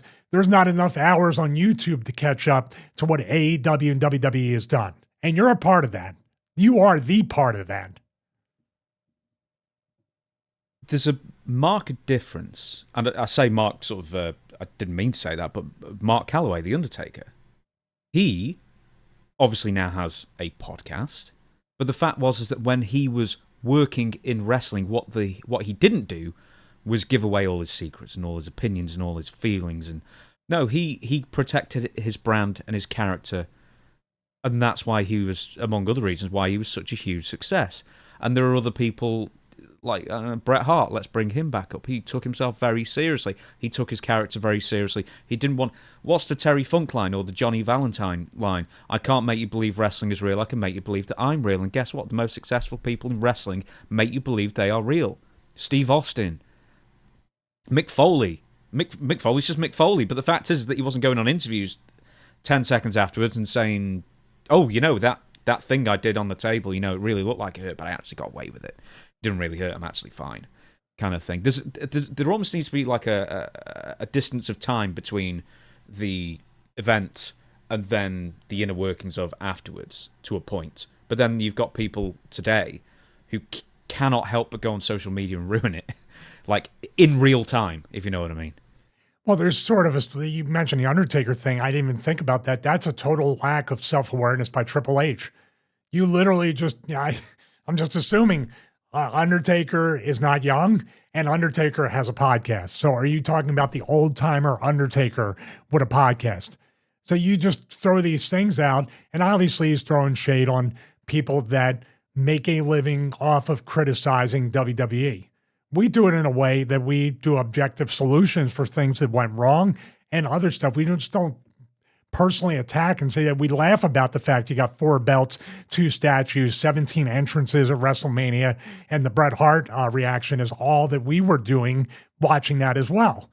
So outside of the personal stuff, dude, that's exactly what you do. Who do you invite to the media scrums? Do you invite ESPN, Fox Sports, or do you invite the people who have podcasts who you just said expose the business? You invite the ones, you don't invite the ones that are former workers or people that would challenge something or ask real questions. You invite what you would call marks, fans. The people who will play along. But it's the same with AEW to a point. I mean, just for a laugh, next time AEW... No, they got it from AEW. I can't believe WWE took the one thing from AEW that hurt them in a way and totally destroyed any suspension and disbelief and told you just wasted your money on something that's fake. But the thing is, it's even worse than that, is because none of these scrums ever give you any actual answers. And the thing is, none of them are media trained like I guess The Rock is, to the nth degree, where if they're actually challenged or given a hard question, like, when Vince McMahon was ousted from WWE for the final time so far, Triple H had absolutely no answer. He just made himself look like an idiot because he said, well, I haven't really read, any of the accusations. Which, of course, you must have read the accusations. You know what I mean? And that was just an example. All these scrums only go to hurt the companies because you can't control the narrative all the time. And then when you control the narrative, what's the point? Well, I'll challenge them again and say, you didn't read them. All you had to do is just ask 19 NDAs, all this other stuff, the fecophilia, and all, everything like that. You could be briefed by your assistant in 5 seconds, right? And know that it's pretty bad. Also, at the same time, obviously, don't say anything. You can't get heat or you can't get indicted or brought in as a witness or whatever he was trying to avoid. But at the same time, you're not aware of anything going on with Vince McMahon. See the trap that him and Rocky are putting themselves in? You can't say, I do not even know what's going on out there on the internet concerning Vince or anything, but I do know there's these bunch of podcasters on the internet that comment on everything, and they don't know what they're talking about. You're briefed on that, but you're not briefed on your father-in-law doing the things he's allegedly done. on believing bad guys need to be justified. Quotes again, some of the things we try to do now, a lot of it in our creative, I always believe that bad guys have to be justified. Might be effed up reasoning, their way of looking at it is really warped, but they got to be justified. They can't just do, why are you doing that? Because I'm the bad guy. I mean, isn't that I know Cena? John Cena had... Yeah, Cena just has a mean face. He's the bad guy. Yeah. We don't know why. Well, I mean, he explains why, but the thing is, it doesn't hold up to scrutiny.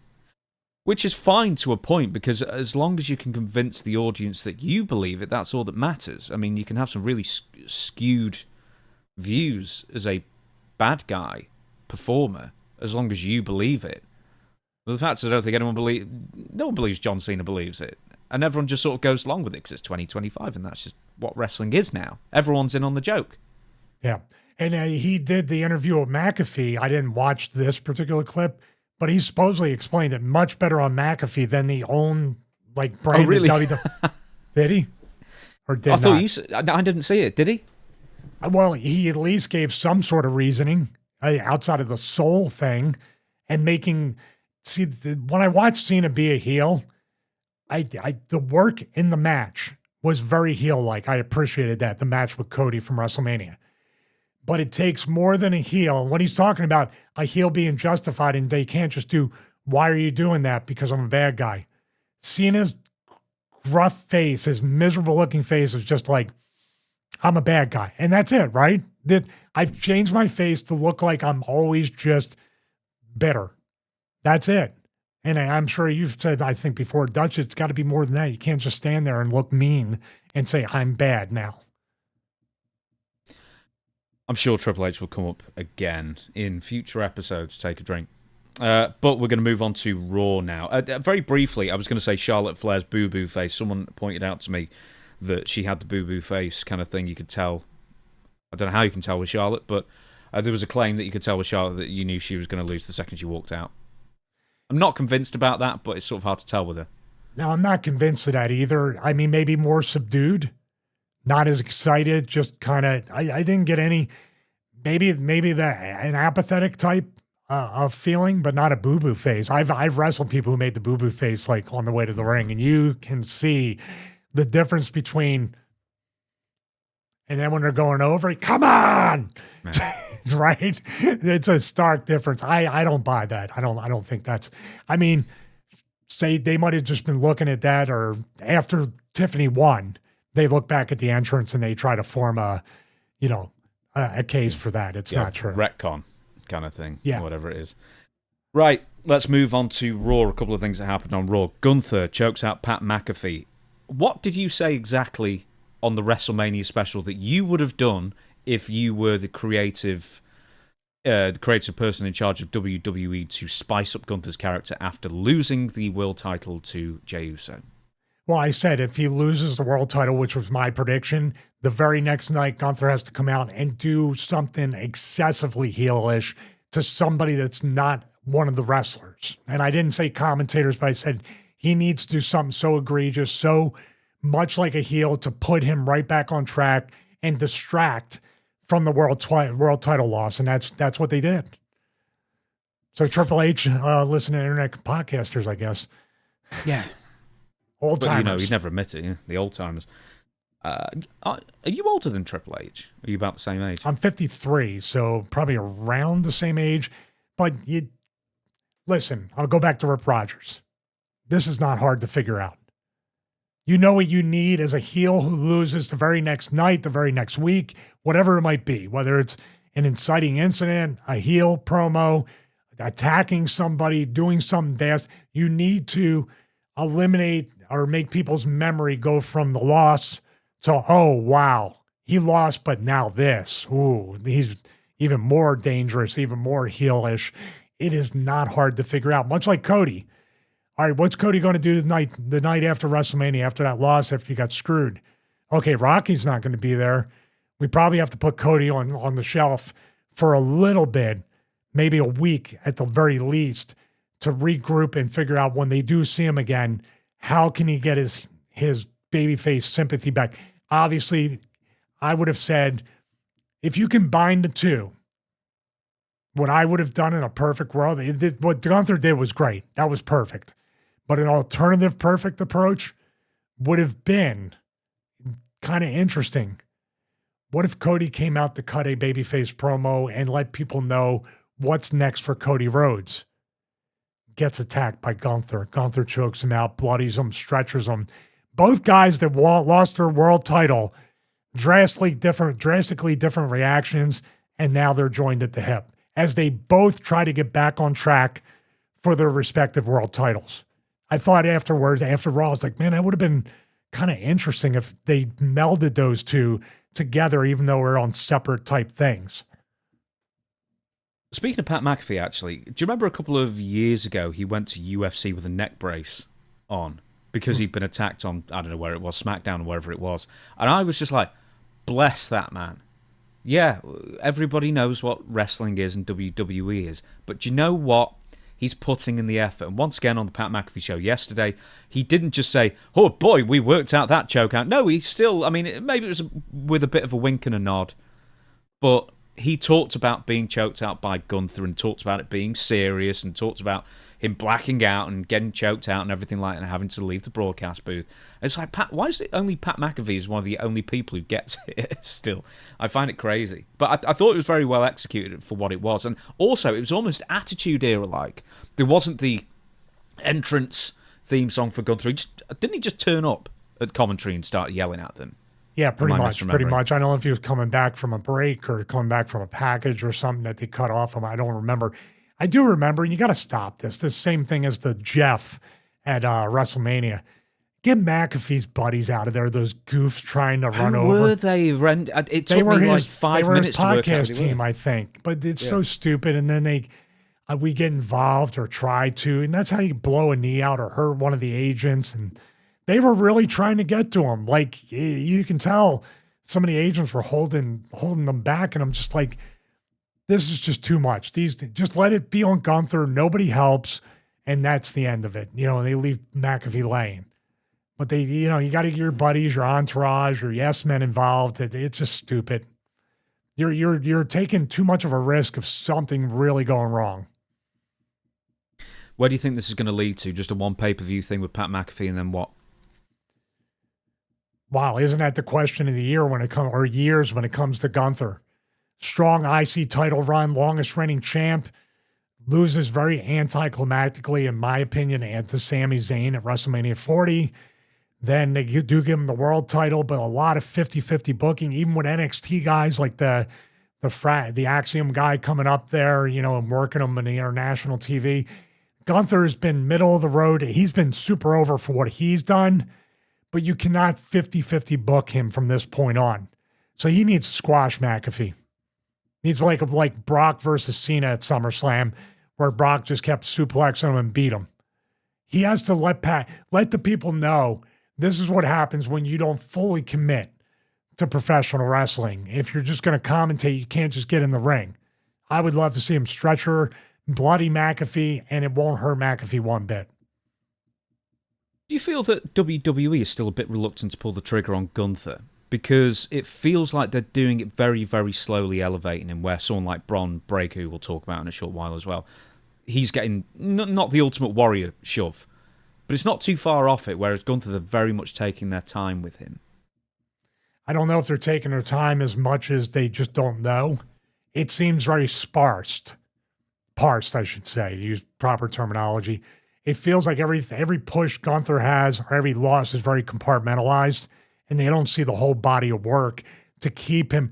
That IC title run, he should have had it for multiple WrestleManias and said, I have almost an Undertaker-like streak going on right here for the eye. And that's kind of when he gets beat, when he gets a little too cocky. I still believe an Imperium should have been a deal for him longer to protect him from doing jobs, but they really just, like, what happened to it? And Vinci got repackaged, released. Kaiser does his own thing, but why? They dip in and out of that too, where Kaiser comes in, they talk, then Kaiser goes away. You need people to protect that guy from doing jobs. Yeah.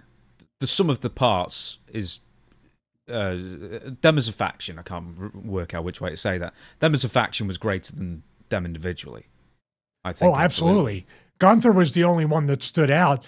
But then again, the act stood out in the presentation and the old school international heel type of look, almost borderline 1940s Germany, if you want to say that.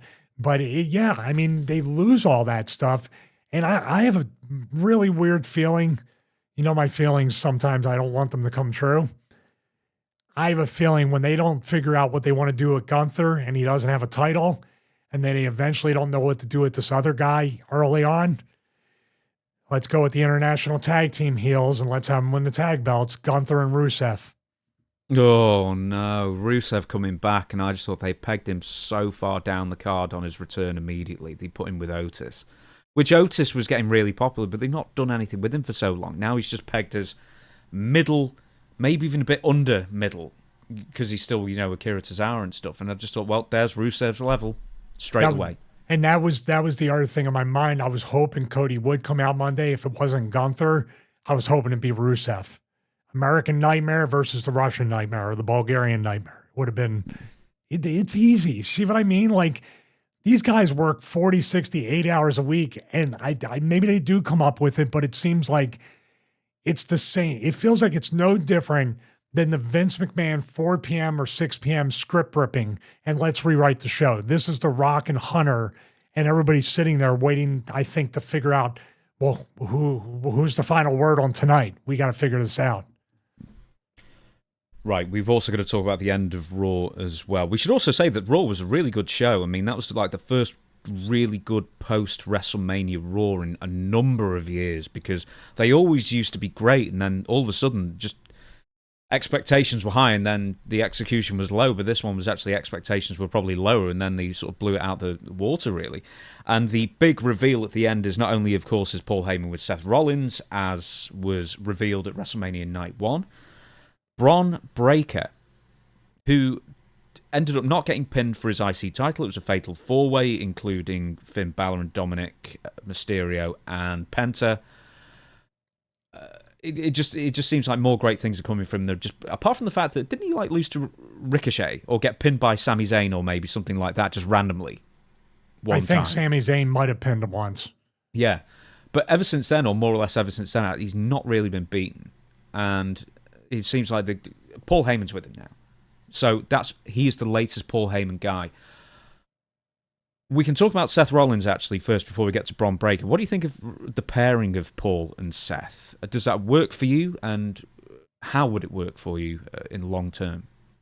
Well, it has to work because by process of elimination, although I would love to have seen Punk and him get back together and Punk become a heel, I think Punk's strength really is more in being a heel, although he's really over as a babyface right now. It seems like he found his footing. I said in that three-way dance at WrestleMania Night 1 between these three, Reigns, Rollins, and Punk, that Rollins went over, managed to get over a little bit more with the new fresh coat of paint, and it did not hurt Reigns and Punk because now they have something to fight for, and they're not near the title. So I think the match was perfect because it didn't hurt anybody at all, and actually elevated everybody afterwards. But yeah, I mean, this is the whole thing that confuses me about Paul Heyman. Number one, that he's the Sophie's choice, that everybody's fighting over him, like you said, but he doesn't really do anything to help anybody win. He did this time with the nut shot, but putting him with Rollins, who can talk, okay, that's fine. Now putting him with Bron Breakker, who's literally getting cheered no matter what he does, babyface or heel or who he does it to, doesn't that muddy the water? And Paul Heyman, guys, by the way, we mentioned on the WrestleMania special, Paul Heyman can manage one guy, help get him over, do whatever, or keep him over. But when he starts to have a stable, the Curtis Axel, Cesaro type stuff, they usually kind of fall by the wayside. So those factors of they want to cheer Bron Breakker, doesn't that hurt the whole heel aspect of Paul, Seth, and now Bron? And what is Bron Breakker? Bron Breakker, they don't care about talking and just spear people. He's Goldberg. That's who he is. Goldberg didn't need to talk. He just spear people. He just jackhammer people, and it would be over. I find the matchup between him and Reigns interesting because of the spear. That's interesting right there. But I don't feel like they're going to boo Bron Breakker and now Is this another chance? Sorry, Hunter. Is this you going to pivot and have Seth turn on Bron Breakker and make him babyface again? That's weird. I don't feel like he would be the guy that would need Paul Heyman. I asked Dutch this once again. I keep bringing up Dutch because obviously we do news on Storytime with Dutch Mantel, and this is a news episode, so it sort of like, all ties together a little bit more. But I said, do you think that Paul Heyman is, maybe a bad choice of words, spreading himself too thin with more than one person? And Dutch said, yeah, he doesn't work well, like you said. Because I mentioned Bobby Heenan, what about the family? And, Bobby Heenan family and the first family of Jimmy Hart and Gary Hart and all these, famous stables throughout wrestling history. And Dutch was like, this is 2025, that doesn't work anymore. And I thought it was very interesting for him to say, as sort of one of those old head podcasters. He would say, well, we've got to go with the times kind of thing. But Dutch has always been sort of one of those people who always move with the times, despite, the prospector's mustache. That might make you think otherwise. But, I mean, yeah, do you think a stable of wrestlers is just old hat now? Do you think it won't work? So I didn't think that at all. Well, I kind of do. I have to lean toward, I always defer to people like Dutch who have legendary minds in this business. So I marked out a little bit that at least we agreed on something. That's cool. You, like you said, you wanted some kind of confirmation that at least you're not crazy and you're not the only one thinking or feeling that way. He's right. And it might not be because of 2025, but in professional wrestling in 2025, the gang warfare or the group warfare or stable warfare is really tired and played out. You can see that with Judgment Day. They had Edge, which created a little bit of interest, but the second he left, they should have just disbanded him. And then they have him dominate. It's the same pattern. The stable's dominant, the stable wins, the stable loses, the stable breaks up, the stable feuds together. That's how it's played out. But it's a way to get multiple people on TV and get the money's worth or the investment out of them. Because, well, what can we do? We got like 4 people. They kind of look like, hey, you're a Judgment and you're a Judgment. You're a team. Whatever Korea would say. But that's what it is. It's really just, it's like you said before. Here's 2 single stars. Here's Randy Orton and Edge. 2 singles guys, don't know what to do with them. Put the tag belts on them. Isn't that essentially almost the same thing as let's put them together in a stable? Only the problem is you know exactly what to do with Bron Breakker. You've been doing it with him. And how does Paul Heyman, he's already won the Intercontinental title. How's Paul Heyman going to elevate him? And you got a heel champion. You got a heel champion unless he goes after Jey Uso. That's the only path I see. Bron Breakker and then tying in Roman Reigns because Jey is family. See if my prediction comes true there, because that's really the only sensible way to move him up and not this way or down as playing. What's he going to dude? If they make him Seth Rollins like enforcer or bodyguard, I will, because you know what that means? He has to protect Seth from doing jobs, so Bron Breakker will do jobs. But then eventually Bron will feud with Seth then. Look at what Dutch just said. The people already know how this plays out. It repeats. And I'm sorry. I mean, you can pivot once in a while if you want, but it's still the same outcome. I think in the olden days, in the older decades where you used to have big groups with one manager, I guess it's because there was so much movement with wrestlers between territories anyway. So therefore you needed somebody established within the promotion to then introduce the person whom is going to be going against the established good guy in that promotion, I suppose. So it's sort of like almost like a cheat to sort of start you on third base or something like that instead of on first. Well, we can really talk about this all day long about Bron Breakker. He doesn't need Paul Heyman to get more over. Because Bron doesn't even need to talk, but he can talk to a degree. You can hear the Steiner accent. You identify with the Steiners. I'm just saying so you take away some ability to talk and give it to Paul to do his. Now he might have 30 years of stuff, 15 years of announcements for Seth, 15 for Bron. Then Bron and Seth fight over. So Paulie just booked himself just like Wolverine till he's 90. So he's got that going on. But I look at this too, and I'm like, if he turns into something like, because Seth is so much more established, Bron's going to look like down here. How do you do that? You know how you do it? I swear, the easy, lazy booking. I'm going to let you guess. What are they going to do with these two guys? They're teaming them up. They're going to have them go against CM Punk and Roman Reigns, and then if they were really brave, they'd have Bron pin one of the other guys, but he's probably going to end up being pinned. Ultimately, that will happen. But guess what they're going to do to elevate both of them? They're going to win the tag belts. Oh, yes. I'm sorry.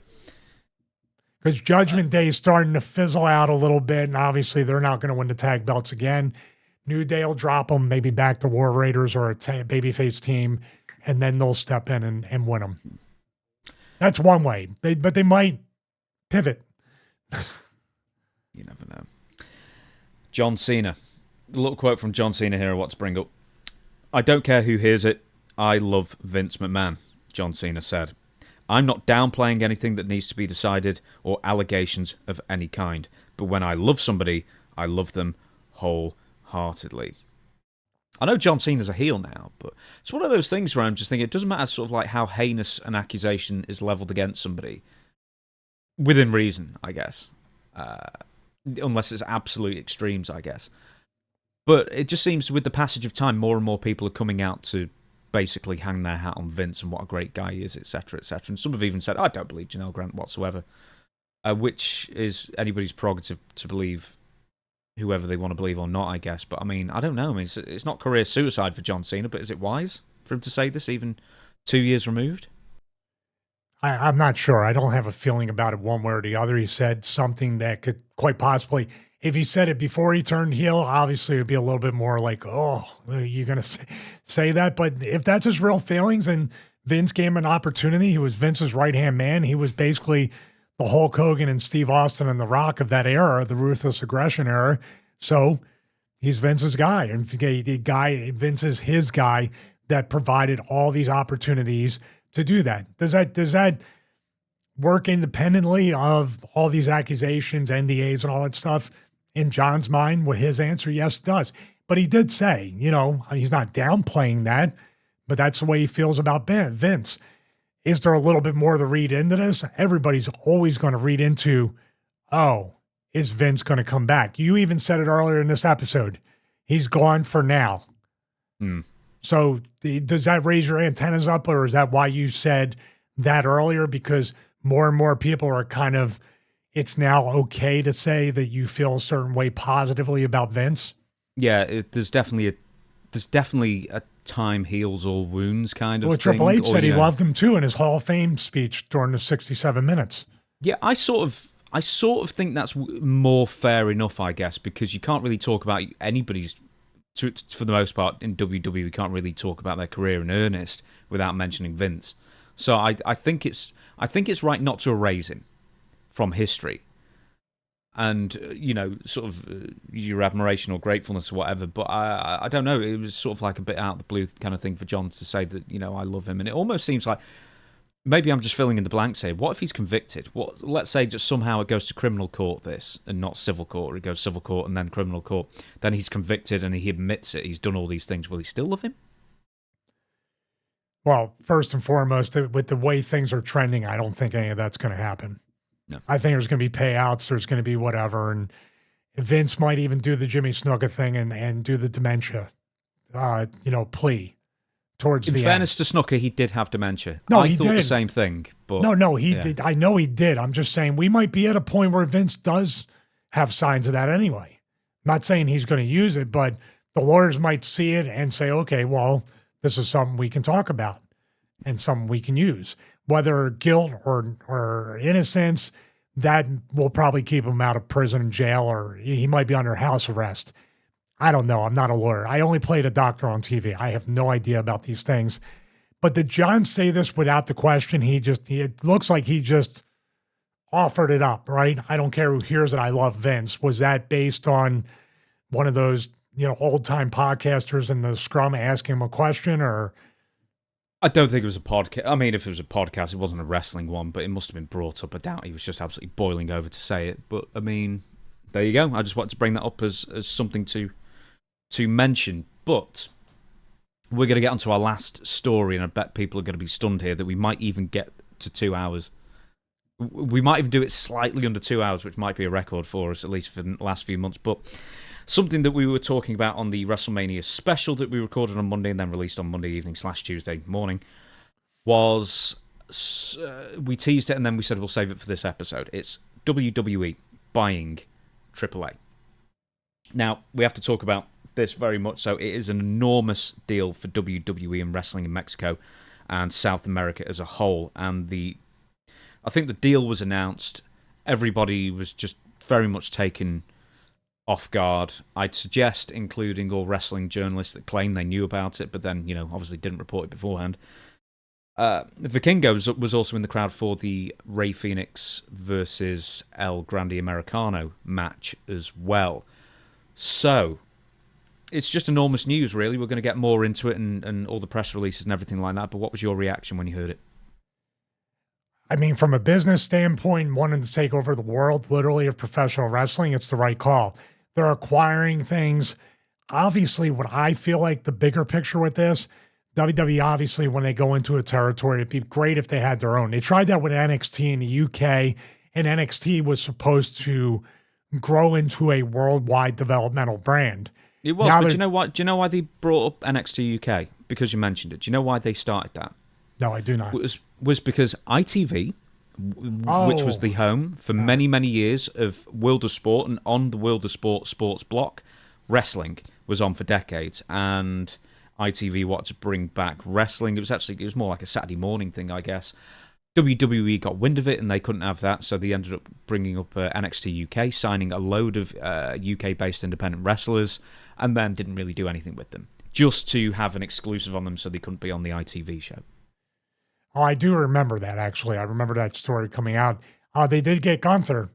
So if they got anybody, it was like Punk with ECW. One guy came out of that over. And, that was good for Gunther to get that weight off, because he was people don't remember, he got himself in incredible shape from what he was as Walter. So good on him for doing that.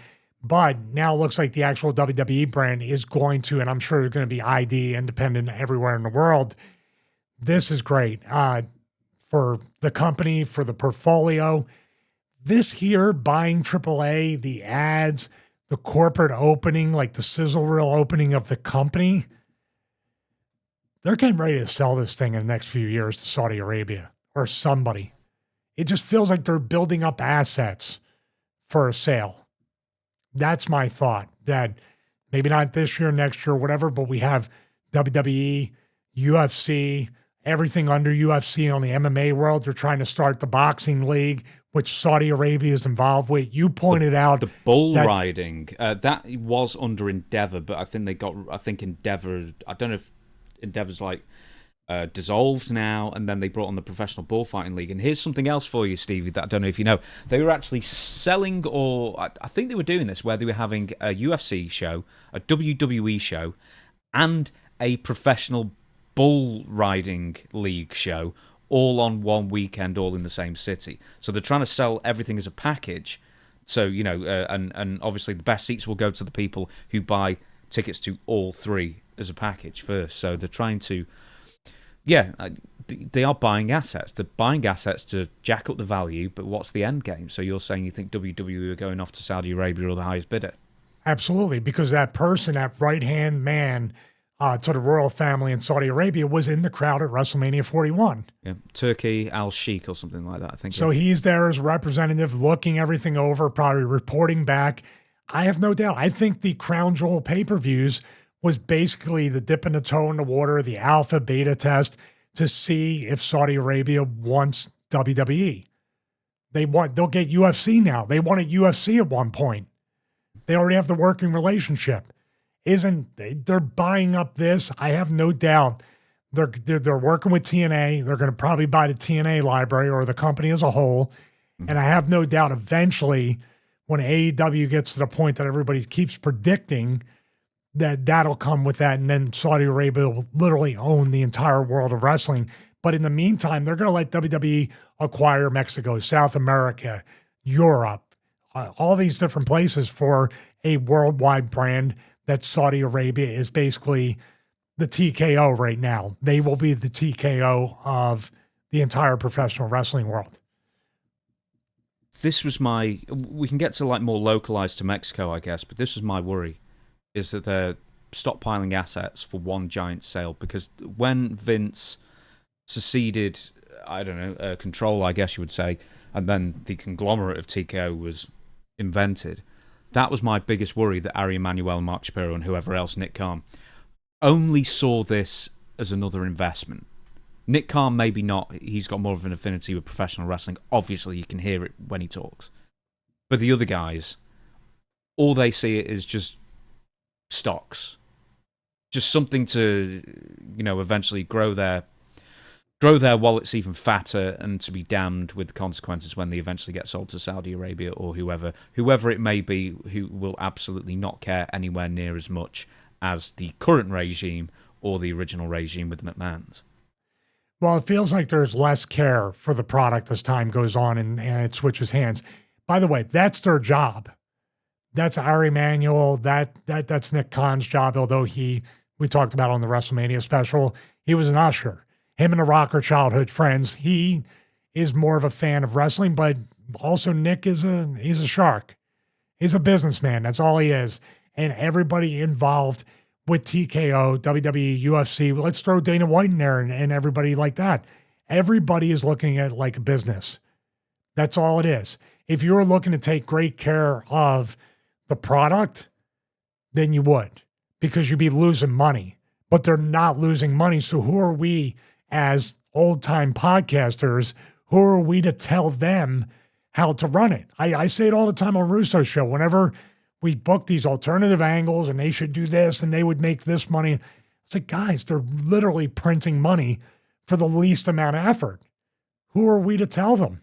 I'm sure they can make 3 times more if they really made something that people could be, this is legendary, and I'll be talking about this for 10 or 20 years. But I think that's gone. The Cena heel turn was kind of the last creative effort to really boost a new era in WWE, and they didn't do it. So let's get to AAA specifically. I mean, once again, it's an enormous news. I don't know if Conan's going to get a payoff. I got to correct you. Yes. We get to the Triple H press conference, and you called him Triple H. Please put some respect on the self-proclaimed lucha wrestling fan, Triple H. There we go. I'm sorry. Should I Paul Triple H? I'd been around him when he talked about lucha. It was not self-proclaimed fan. Trust me. Really? Oh, yeah. He would bury them all the time whenever else. Well, forget what I was going to say. Right, you need to tell us more.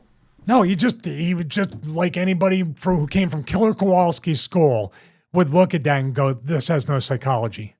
You just went sideways and threw it. I've seen this. I've heard it with my own ears. And he's right. When he said that, like this, they're just doing like dancing, choreographed dancing. It's gymnastics, it's Cirque du Soleil. These are comments from that era. Not all his, but definitely. I'm a fan of the athleticism of lucha libre wrestling, of Mexican wrestling, of anybody that can do stuff that I can. But when it doesn't make sense and you're just doing it for the sake of doing it, then it's just like, whatever. You do that. It's cool to have it on the show. I'm just not, I'm not going to sit there for 15 minutes watching this. And that's what that guy would say as well. Do people change? Yeah, but wrestlers that get older. Yeah, but everything's Cirque du Soleil now. It's true. So he's saying he's a fan of WWE. I guess so. I'm not calling him out. I'm not calling him out and making fun, but it's just that thing of, dude, this is Triple H and The Rock have dominated this episode. I'm sorry to interrupt.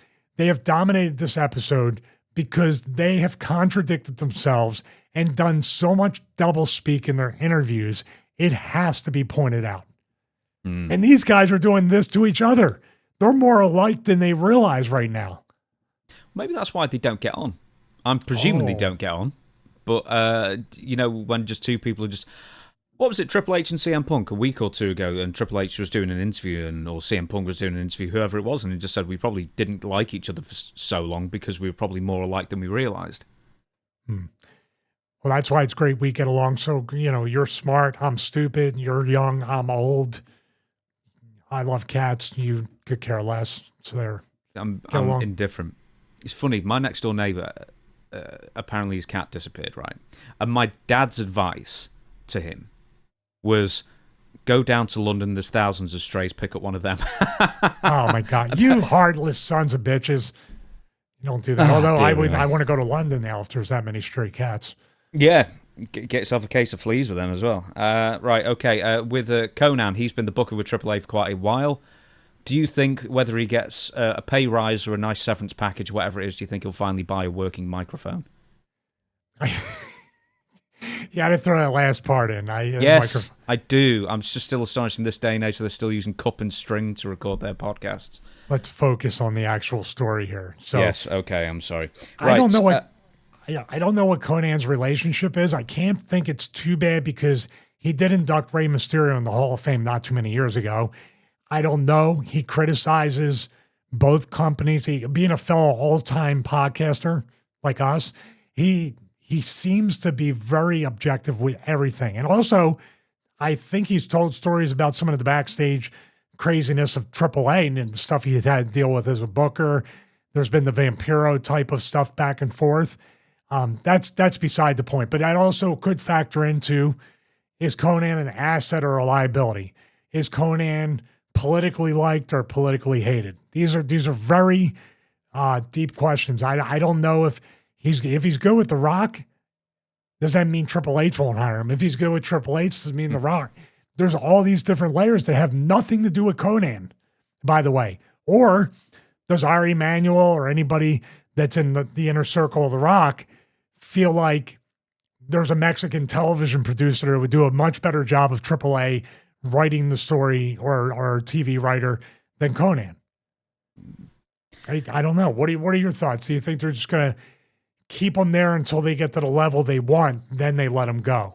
Who knows? Who honestly knows? Because are they going to send WWE guys down there and say, hey, we know Lucha Libre better than... Here's the thing as well, right? I don't know too much about Lucha Libre or AAA or CML apart from some vague overview, basically.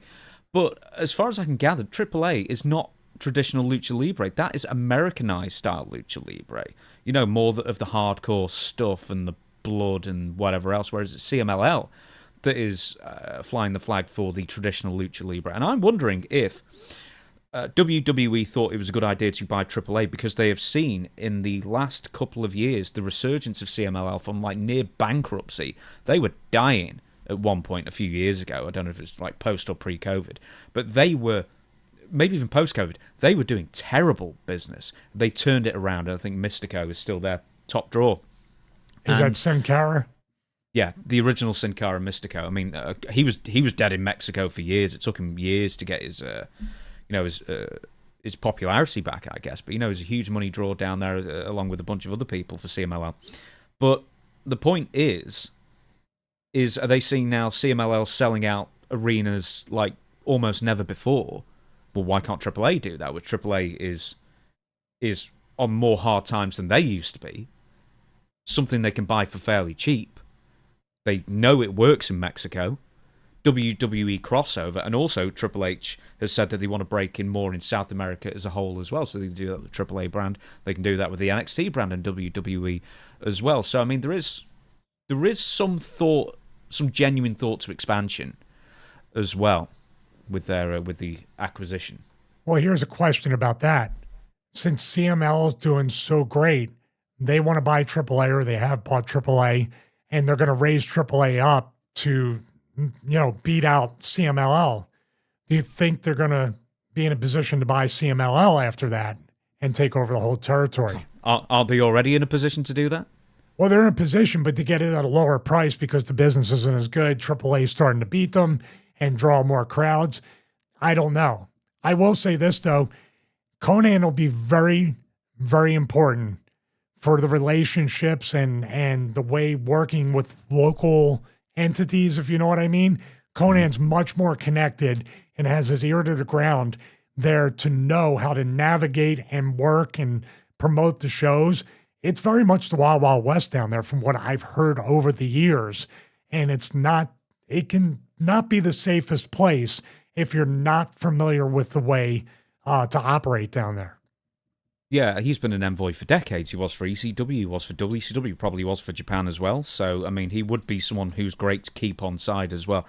I'm going to probably skip the Triple H quote. He's keeping the microphone, he said. He just texted me. Oh, good. Not getting rid of it. You need to give him some advice of which one to get. Conan actually in 2013 advised the Pena family, who are the owners of AAA, to not sell to WWE because essentially he's got the same concerns back then and probably now that you do now and everybody else who's concerned about it, is that the minute we do something WWE don't like, they're going to change it. And there's nothing we can do about it. We can't give them this type of power. So, I mean, I wonder if his opinion has changed since Vince has gone and Triple H is in charge now. Maybe he feels that Triple H, as self-confessed Lucha Libre fan Triple H, would be more sympathetic to Triple A's way of doing things and let them be more autonomous. Yeah, I think there's a bigger play here that I just realized. WrestleMania in Mexico. I don't think they would.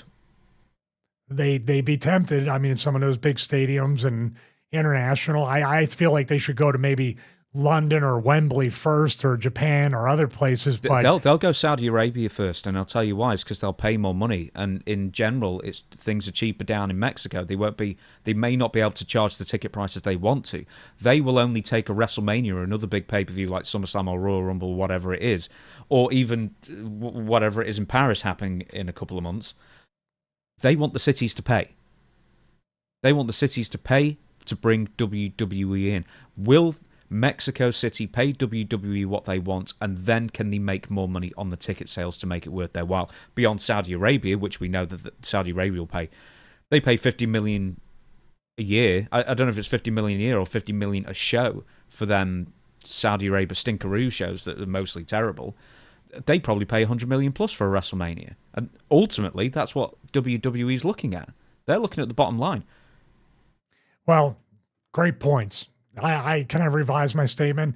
I look forward to WWE Women's Evolution coming to Mexico. NXT TakeOver. NXT TakeOver. In your house, coming back to Mexico. I'd so watch that. I loved it. We need to bring Todd Pettengill back, man. Oh, they might send him to Mexico or South America. Yeah, they might well do. Might never get him back. The Pena family was shot for a long time at WrestleMania 41 in the crowd, cheering along and everything. Says the acquisition will take place soon. There's a Worlds Collide crossover show booked for June 7th. I can't remember where it was, whether it was San Jose or something like that, but it was toward the border, I guess. It's not going to be in like Portland. San Jose's north. It's probably San Diego or somewhere San close. Diego, I'm sorry, yeah. It's my American geography. I'm not from there, I wonder what CMLL will do in response, if anything. Well, where's Tony Khan? You have a question, I think, in the notes about Tony Khan. Yeah. Okay. Well, that's Tony Khan doubled down because Tony Khan had a relationship with AAA. I remember Chris Jericho working some shows and other people. So, is there somebody reaching out? I could have sworn Jericho worked. Jeff Jarrett worked it. That's where the dude went to dive on him and ended up hitting the promoter's wife on the dive. Did he? Yeah. Win? Yeah, it happened. This is a Mandela effect again. No, Jeff was in a match. I remember Jeff Jarrett. I remember Jeff Jarrett threw like tacos at somebody or did something crazy and got heat over it into the crowd. Jericho wrestled for CMLL, by the way, not AAA. Who was it? CMLL. Oh, Jeff Jarrett? Wrestled. Yeah, Chris Jericho wrestled Mystico. Then it must have been but I could have swore somebody in AEW wrestled. Was it Omega? Or is that CMLL as well? I think that was CMLL as well, because AEW was sending like Claudio Castagnoli and people like that to CMLL last year. Okay, well, then so. I got to say this then, because when I watched it, and this is a compliment to CMLL. When I watched it, I assumed it was AAA because of the crowds, and they were drawing numbers. It looked like a good full house. That's why I assumed it was AAA, because CMLL was considered at that one time to be a smaller kind of independent that drew less crowds, correct? But you said they turned it around. They were the. I think that they're the longest established professional wrestling company. I'm talking about world. during that era post-COVID. I saw some shows on YouTube that. They were doing horrible, but no, they're bringing in the fans big time. Okay, like I'm sorry. time. I gotta brush up on my international stuff. I'm sorry. I'm not a self-proclaimed Lucha fan. I'm sorry. No, not like Triple H, I'll tell you. One more thing before we sort of shut down this thought process and shut down the show as a whole. Do you know who, unless you're reading it right now off your format, do you know who the champion of AAA is? No, I'm about to look at it, but tell me. Alberto Del Rio. Ooh. How long is he going to be champion for? Can we measure it in microseconds? Del Rio is the champion of AAA right now. And WWE just bought AAA. Yes. I mean, what do you think he's thinking right now? He's got to know, like, there's no way, or I'm on borrowed time. Could we see Del Rio drop it or just leave for CMLL? I can't think that he will be there for that long with his checkered legal history, shall we say. Because at some point, WWE will stick the raw in and say, we can't have him associated with TKO. Do you think TKO? I mean, I'm sure Hunter would clue them in, but TKO is probably not even aware to connect those dots. That's what people like Hunter and other people are for. Yeah, the big Lucha Libre fans. But do you think he's going to stick around? I don't know. I mean, that's the thing too. Like, obviously, you talked about things that have happened, and it's tough. I mean, that's like the Vince thing. Obviously, Vince thing's a lot more up there, but. You know, you want to take away the guy's ability to work anywhere? I don't know. AAA took a chance on him. Now he's the champion. So there must be some kind of drawing power for Alberto El Patron, right? That's what he calls himself down there. He does. So, I got it. But he must draw some money. People aren't boycotting the shows because he's the champion or even evolved. So there has to be something to him down there that they can benefit. I know the problems. It's a tough thing. I don't know. I was going to say, you also need to read into the kidnapping case into Alberto El Patron. I do. Yeah. I was going to say, you say it's not Vince's level. If that's true, it kind of is, actually. But there you go. Right, so one person actually wrote into Dutch's show, but I'll say the same thing. A fella wrote in and asked, now that WWE has bought AAA, should AEW purchase CMLL or even consider buying New Japan Pro Wrestling? Where does Tony Khan go from here? And that's a good point. I wonder if he's already made overtures to try and buy New Japan already, because if nothing else, that is decades and decades worth of archive material. Yeah, but didn't The Rock say they want to buy New Japan? What did he say? No, he had a T-shirt on a few days ago. Oh, you were He saying posted a video. He was wearing the T-shirt and looking at a Rubik's Cube. And apparently just another red herring, which I figure out he's got absolutely no idea what that means, or he's just trying to throw fans off, or is he playing 4D chess? I wonder if it's on the same level as people that post and go, so sick of this. And then we would comment, sending hugs. That's cryptic things like that. Like, here, I'm gonna do this.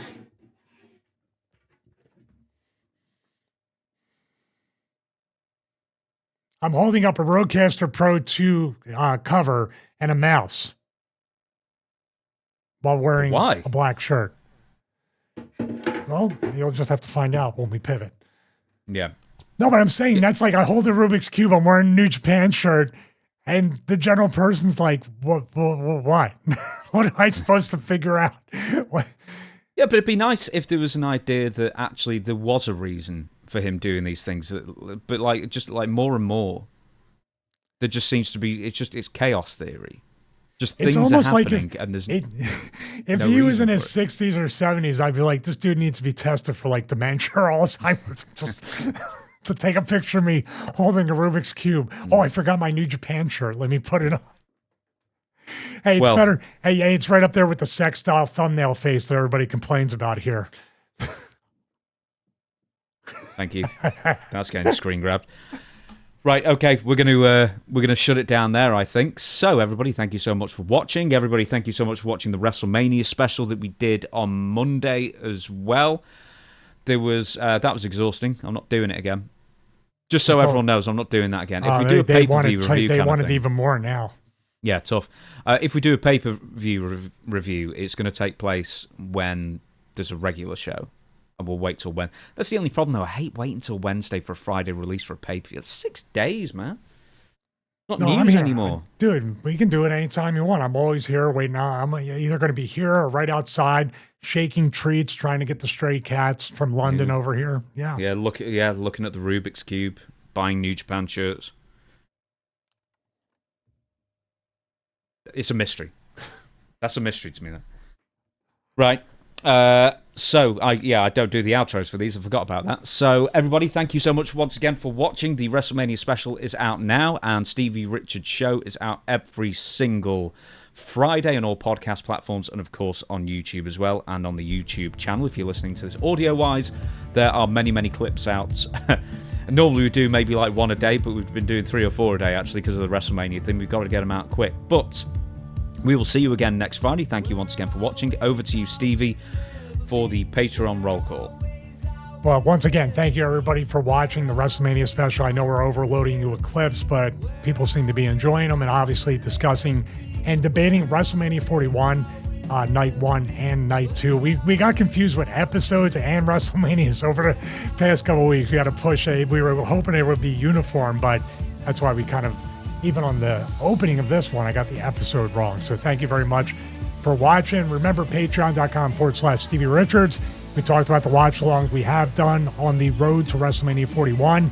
And now for this coming Monday, Raven and myself versus Mick Foley and Abyss in a Mick Foley's Funhouse Rules, basically a hardcore match from TNA Final Resolution. Also behind-the-scenes content, and also the show before the show. We put up the pre-show, the show notes, and all sorts of other stuff for our Patreon supporters. Thank you so much for the Patreon support, and also the support here on YouTube. Once again, James has a channel. I have the fitness channel. Check out James's take on The Rock recently as well. But we will see you next week for episode 44 of the Stevie Richards Show.